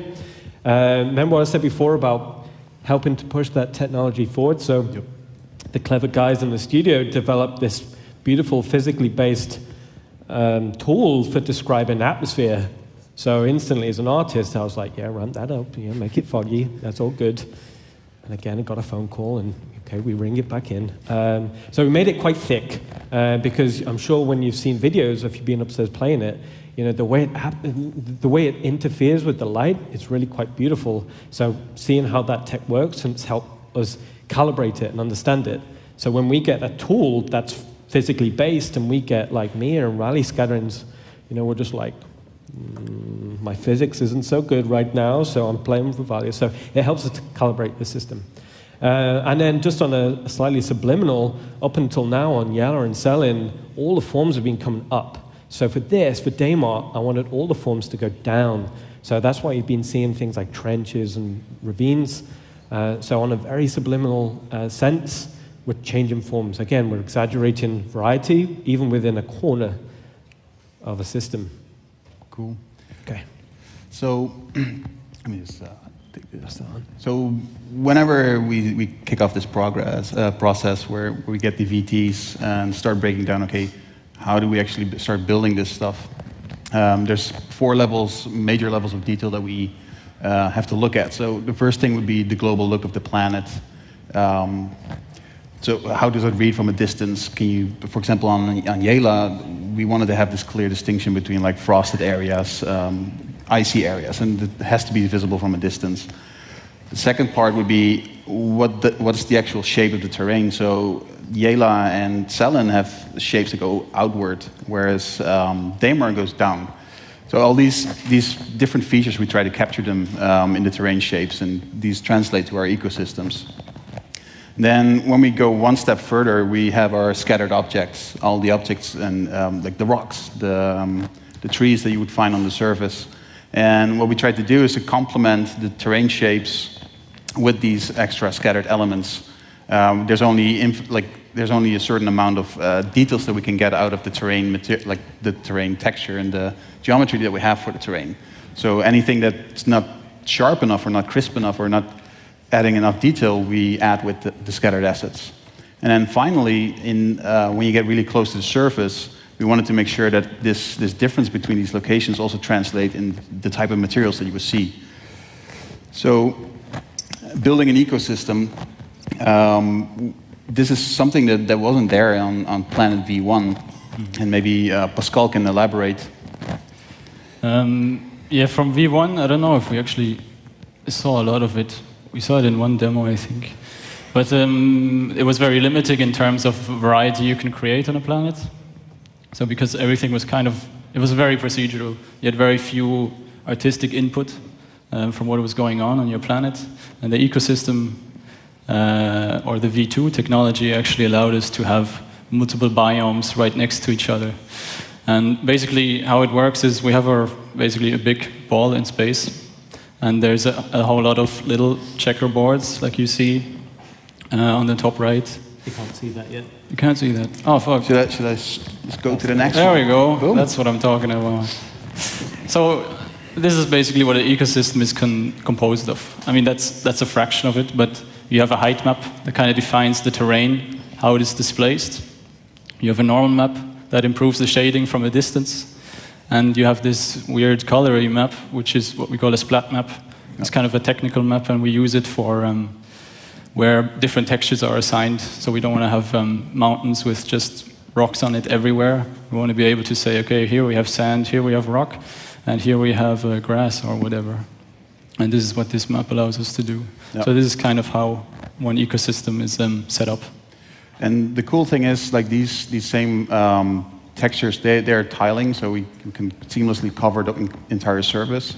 But we have different variations, so the way we break up the surfaces, we have a variety of these, and we just paint them down, and they will blend with each other. We can offset the scale, so they don't always look the same, and that way we can cover the surface quite fast. But the cool thing is these maps also feed into our scattering system, which we will talk about in a little bit, where like the splat map colors will determine, like, oh, we put the rocks here, we're going to put sand here, or we're going to have grass. But the height and the direction of the normals also helps us give an extra layer of control over where we place our assets. So just to give an example of the three the common looks of the planets, like translated into ecosystems, Selen, which is built up of these dried up volcanic activity, has all these mounds that look like they've been like eroded, like came up and then just like seeped out and they dried up. It was definitely a case where we can't have fluid simulations yet. So when we was talking about it, it was a case of like, you know, they've erupted, they've melted, and then they've kind of settled and hardened. Yeah. You know? It was kind of cool to get that look, especially once we did our first test. We were like, oh my God, this looks like a Geiger planet. So we toned it down a little bit, but I think we struck a nice balance. Then, like we just said, Daymar has everything downward, so it's all about canyons and dips in the terrain. When you're on the horizon line, you don't see anything peeking out. We really wanted to have this heavy feeling where you go into the planet. QA got a hold of this and just went mental flying through. Yeah, you guys might remember seeing the trench run fly through. That gave us a bit of a nightmare. It's like, oh, didn't expect that to happen. But it's there, and you can actually do it yourself. So then last one would be Yela, and we already described like this ice sheet that's there. You can see from a distance, and everything like the mountain range going up in contrast to like the flat areas that are very shiny and icy. So this is what it looks now, but I'm going to hand it over to Pascal because we brought some old stuff to sort of explain how we got to that point. We kind of figure to make the stuff we're doing look, good. Sometimes we've got to show you like where we was, and that'll give you a little bit of a barometer reading of just the challenges, the mountain that we've had to climb. Because if you spin forward to the next slide, it's like this is where we started with, and it's like, okay, we got some work to do, right? We started much worse, actually. But we didn't bring those pictures. It's not very nice to look at. Basically, what you're looking at is it's just a bare terrain. It's just a height map. Instead of it being completely flat, you have already a bit of definition of the terrain. So this is basically the first thing that comes in because it defines the major shapes of your planet. You get a kind of an idea of how it's going to feel in the future. And this is a very early shot where things were still in progress in terms of tech. And you can see, I think you can see, it's very blurry. There was a lot of detail missing. Like one thing that we always, or is kind of a difficult thing to hit is having it look from all kinds of distances. Yeah. So you want to have it look good from space. You want to have it look good when you enter orbit. You want to have it looking good when you're on the surface itself. Mm-hmm. One interesting thing to add is like all games make flat terrain, and the fact that we were able to make terrain that's completely spherical and just holds up and works, that's been a challenge in itself. Mm-hmm. So even when we got to that previous slide where it's like, this is terrain and it's like on a sphere and it's connected, and that was something new completely. Yeah. It brought its own set of challenges, obviously. Just the idea that you can walk on forever and you'll end up at the same place at some point. Yep. couple of days. It's a very long walk. I don't know, I never tried. And then there's a bit of improvement, some more detail. We had to add another layer of detail on top. And yeah, this is what you see here. Then in the front, you still see it's a little bit of blurriness, like how the textures go into each other. You have like snow going soft into rock. That was the next thing that we had to work on. So you see some early shots of how the terrain was blending. So here you see this colory map, the splat map, doing its work, saying here we have some soil, rock, snow, whatever. And then we just iterated on how we blend the textures together to get more variety and more variety until you have something more nice looking.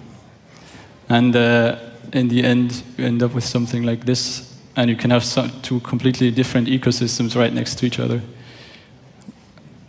It was always a constant, almost like a daily conversation, where we'd be just, how do we get more? Because if you look at nature, right? If I had like a 2 by 2 meter square, and I threw it down somewhere, just within that section, I'd have so much complexity. And then when we're talking about things on a planetary scale, we can't be like, okay, we're going to go from like there's a little moss, and then soil, and then grass, and then this, and buttercups. Like we can't go to that detail yet. So we've got to think about like this global. And then when you saw like those last few slides, which Pascal just showed, you can see like how we've progressed and progressed and progressed, and we're just seeing more and more and more depth in that scene. And then eventually you just get like these breakthrough moments where you see something like this, and you're like, all right, okay, this is starting to feel quite good now. Yeah, I think this was last year, the start of last year's homestead, right? Yeah. Mm. Okay, I think we have to pick up the pace a little bit. Yep. We haven't seen much variety. Well, we have quite a variety of rocks on our moons, but then we just wanted to put this in to show you there's also other stuff happening. We have a lot of vegetation coming in now, a lot more color.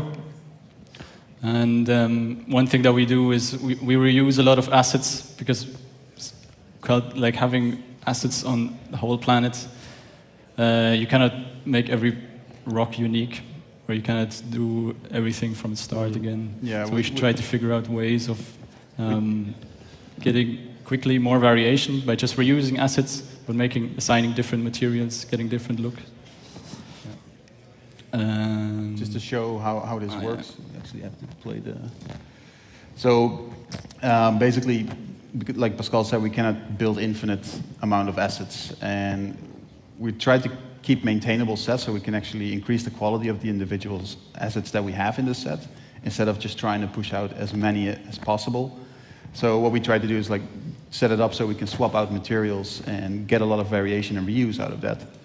So this video shows a quick swapping of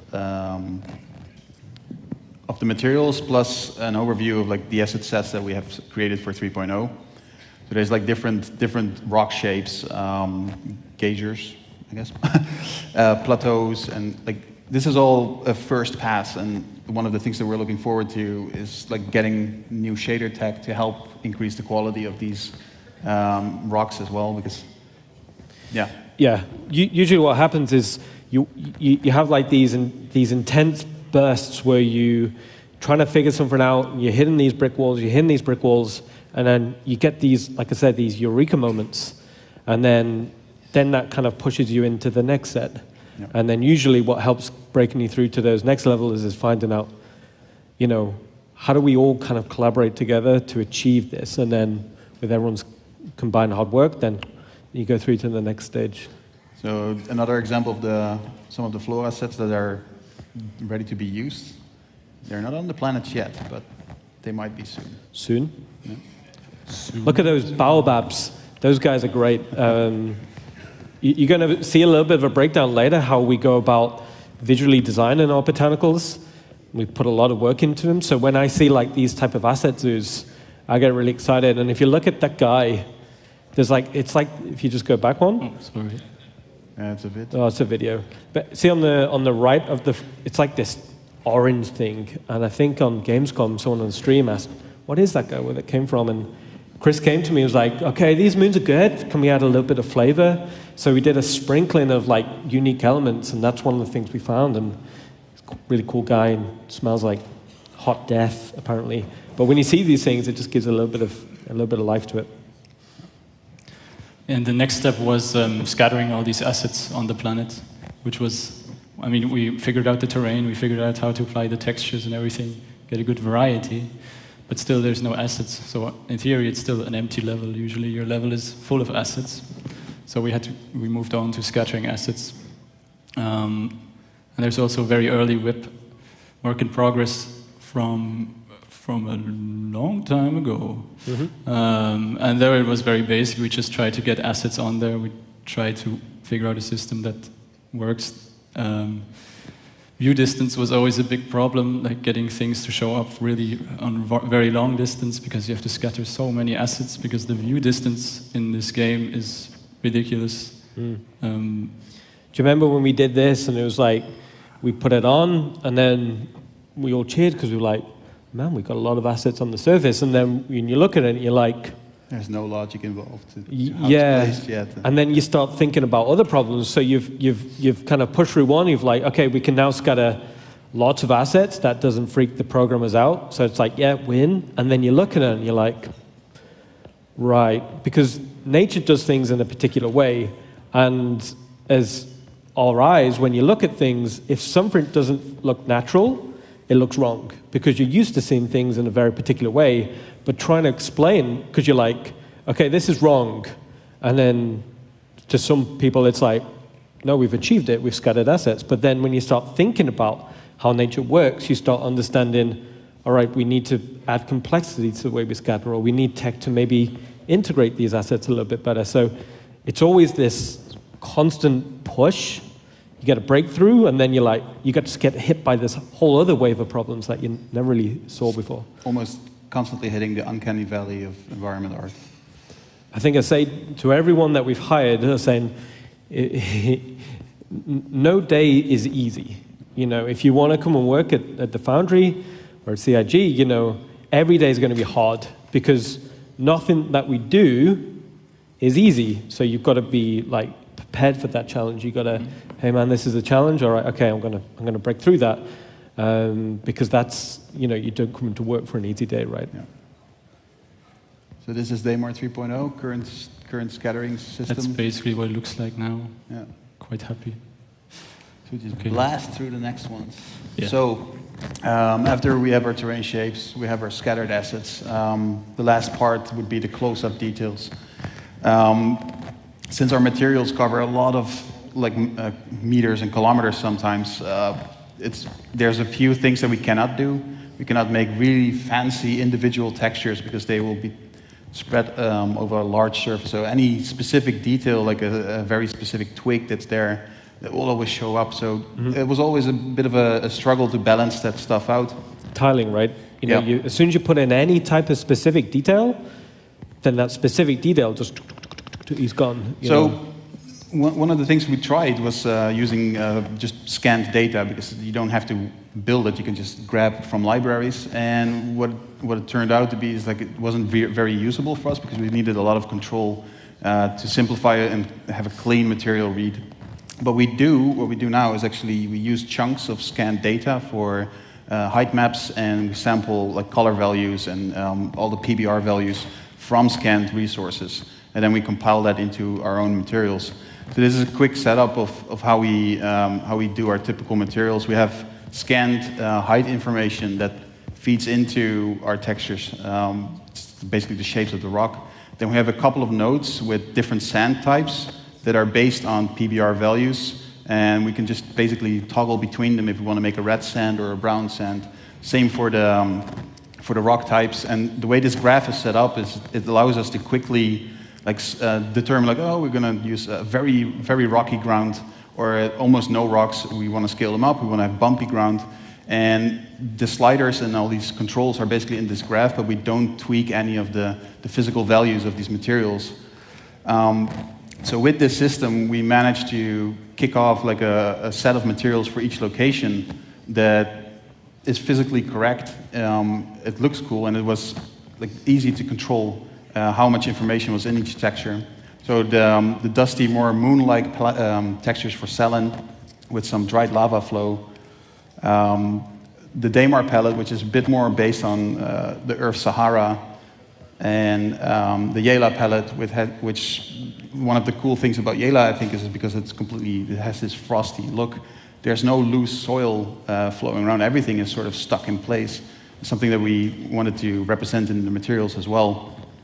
And I think these materials, when you get really up close, is like the last step on top of all this variation that we tried to create between these different locations.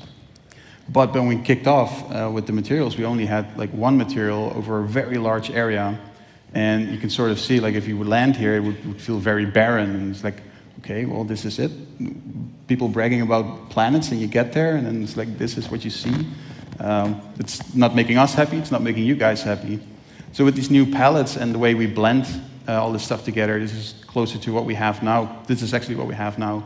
So the palette of Selen coming together, you see the breakup between like the more dense rock ground, the more dusty sand, the one for Daymar, and the one for Yela. And there was a happy accident with our blending on Yela because there was no ice shader. But sometimes you hit these happy accidents because we had soft blending between the materials. And if you look closely, you can sort of see underneath the ice layer, you can sort of still see the soil underneath. And it gave this nice frosted over look, and it almost made this ice look transparent. So there was a happy accident, but we'll take it until we have like a proper ice shader. And that will be coming at some point. Yeah, Bob Ross came in that day and we had a happy accident. All right, okay, so once we've been doing all of this process, the tech's been advancing, the assets have been advancing, it gains us momentum. And before we can actually release and validate the final frame, it's a perfect opportunity to just do some quick paint overs, because what happens is, as everyone's developing, everyone's kind of gets laser focused on one thing, because as Michelle's saying, it's like, I'm making my shader and this is looking good, and Pascal's like, I'm doing my distribution system and this is good. But as my job, I've got to make sure that we all put our art glasses on and we kind of validate the frame looks good. And what we do is we paint over and we make sure that we highlight stuff that's missing. And we kind of just say, again, you know, here's the things that we're still missing, you know, and it might be something that we introduce for that release, or it goes on the tech backlog of this is what we want to do in the future. So we do paint overs and we kind of really get the look and feel right. And, you know, the lighting team looks at this, the VFX team looks at this, and the art team, design team. And again, we just kind of align everyone back into that palette.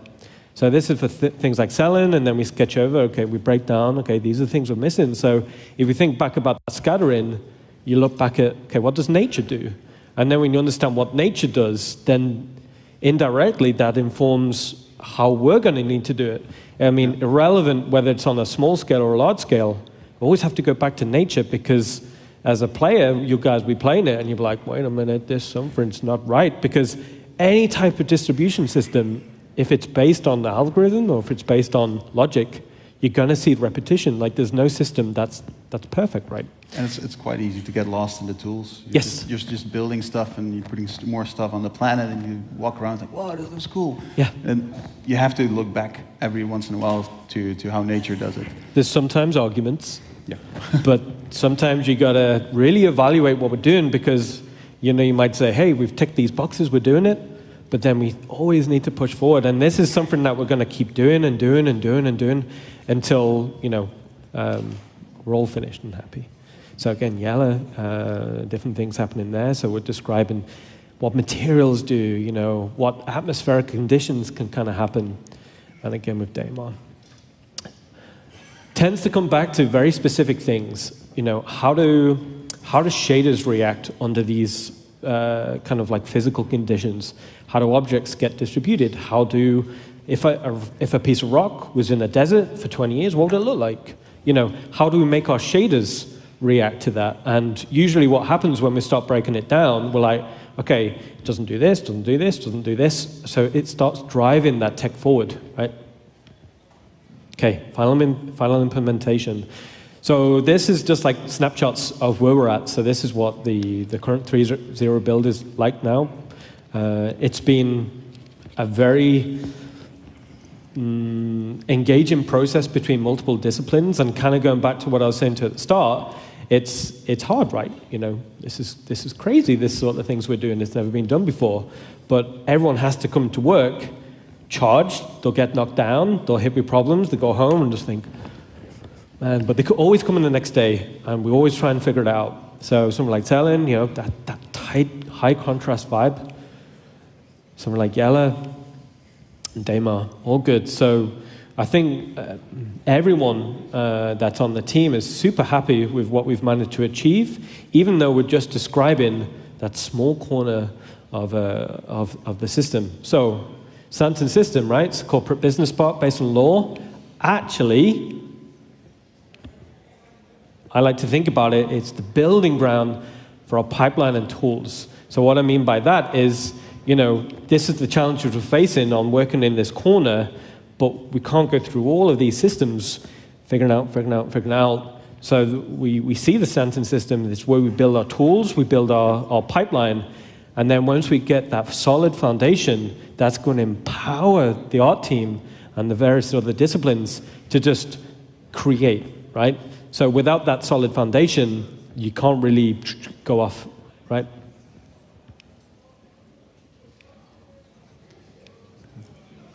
Need to recharge.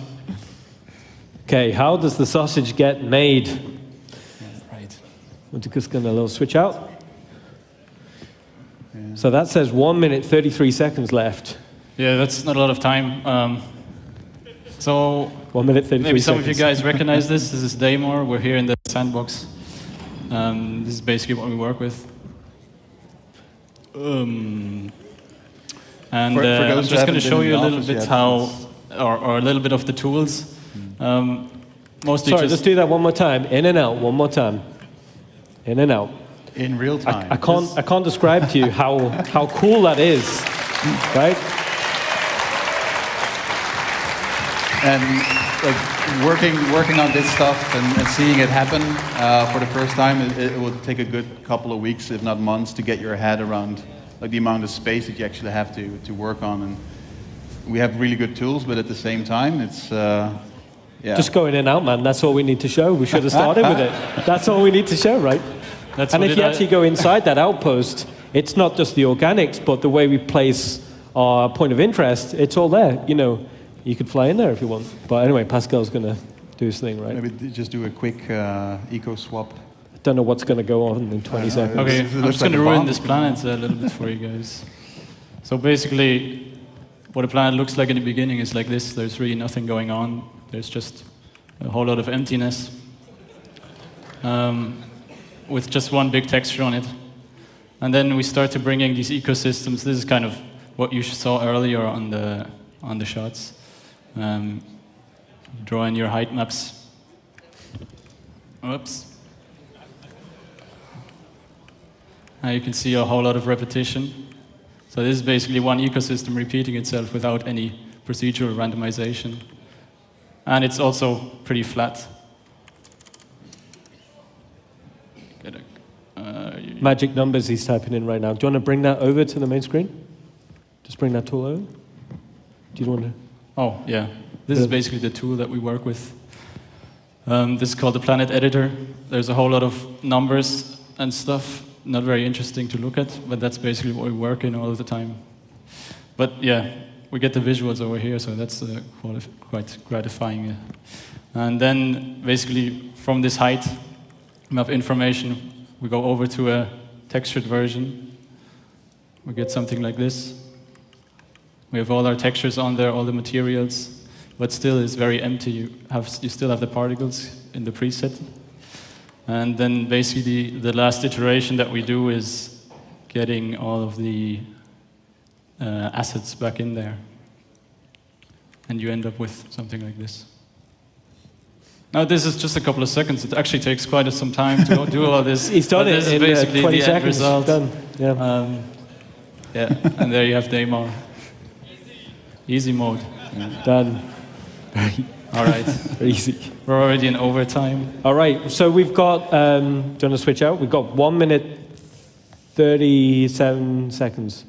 No, wait, that's going up now. No, we're already counting over. up now. So we've got extra time. Do we still All want to tease? Okay, let's blast back to the PowerPoint and we'll go from there. Okay, sausage got made. Right. So I'm going to blast through this and we can get to some questions, right? So what else is coming? So we're showing how we've been working, building our tools. What are we all excited to move on to? So things like the Iron Halo. So this is this impassable, hard to navigate section. I thought it'd be really cool if we had these very formal gateway sections so you kind of knew that you was going to get into something. And you think, really, am I going to get into this? Districts of Lowville, we've all seen Lowville, but how do we describe this polluted cityscape?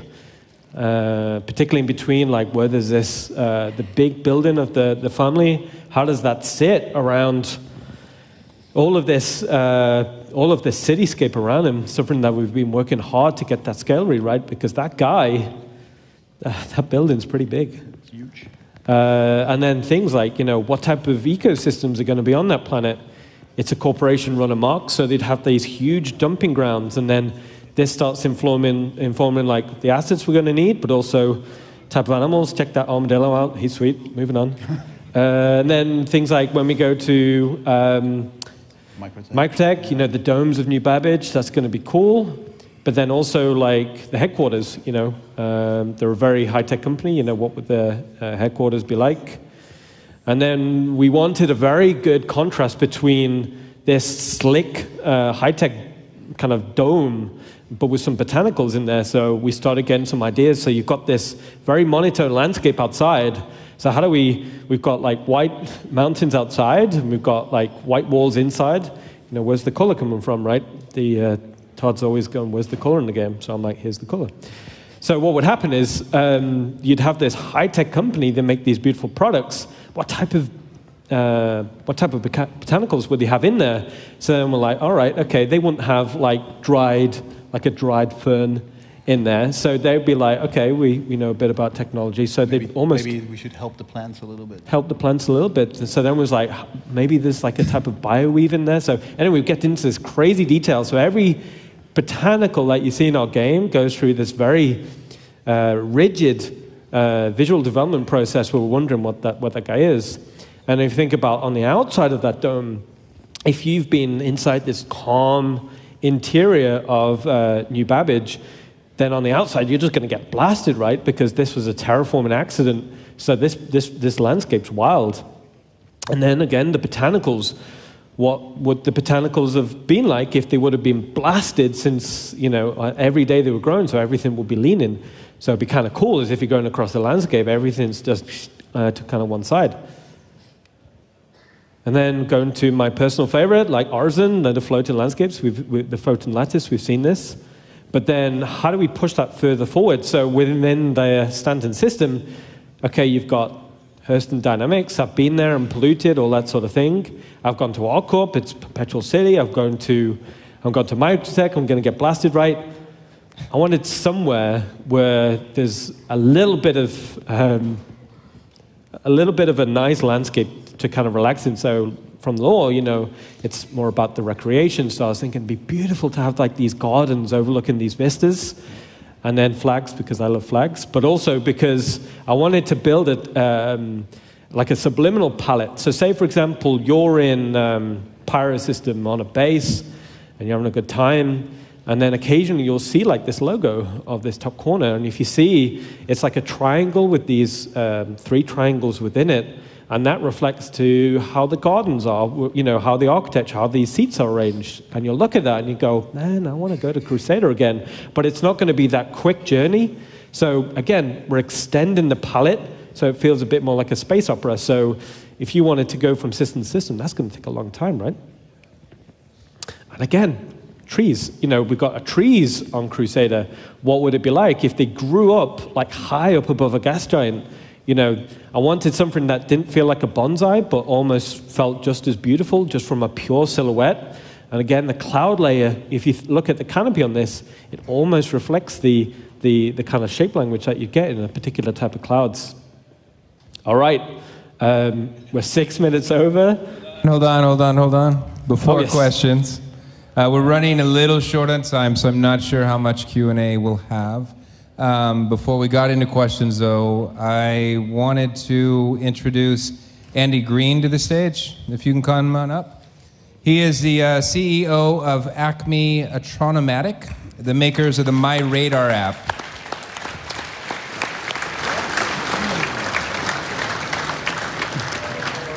Andy and his company are in the process of using our planets in a way that we didn't really intend. So he's going to talk for a bit on what they're doing.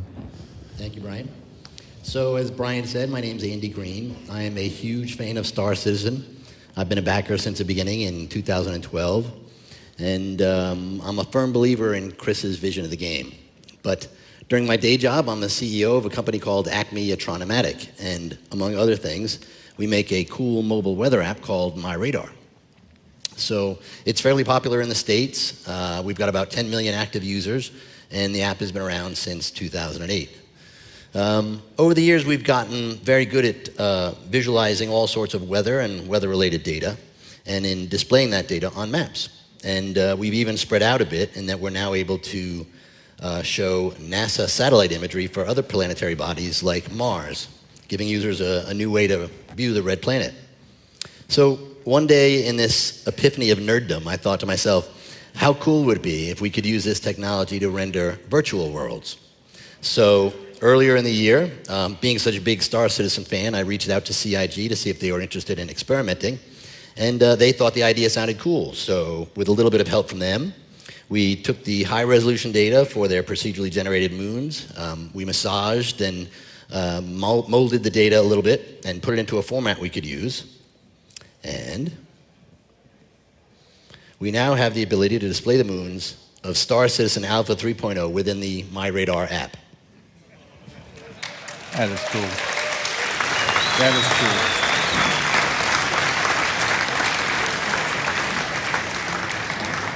So users can pan around the globe and zoom in to see specific landscape and geographical features of the moon. And you can get in close enough to see the ice sheets of Yela and the deep canyons of Damar. The detail is even good enough that if you find an ideal crater, you can park and hide your reclaimer in it. There's also a details section you can pull down that reveals additional information on each moon, including its atmospheric composition, atmospheric pressure, the details of its orbit, the actual size of the moon itself, as well as some other interesting facts. So, with this collaboration, My Radar gives players the chance to get an early exploratory look at the 3 moons of Crusader. And if you make sure you've got the latest version of My Radar, the Star Citizen features can be accessed today with a free download, and it's available now on both Google Play and the Apple App Store. Thanks.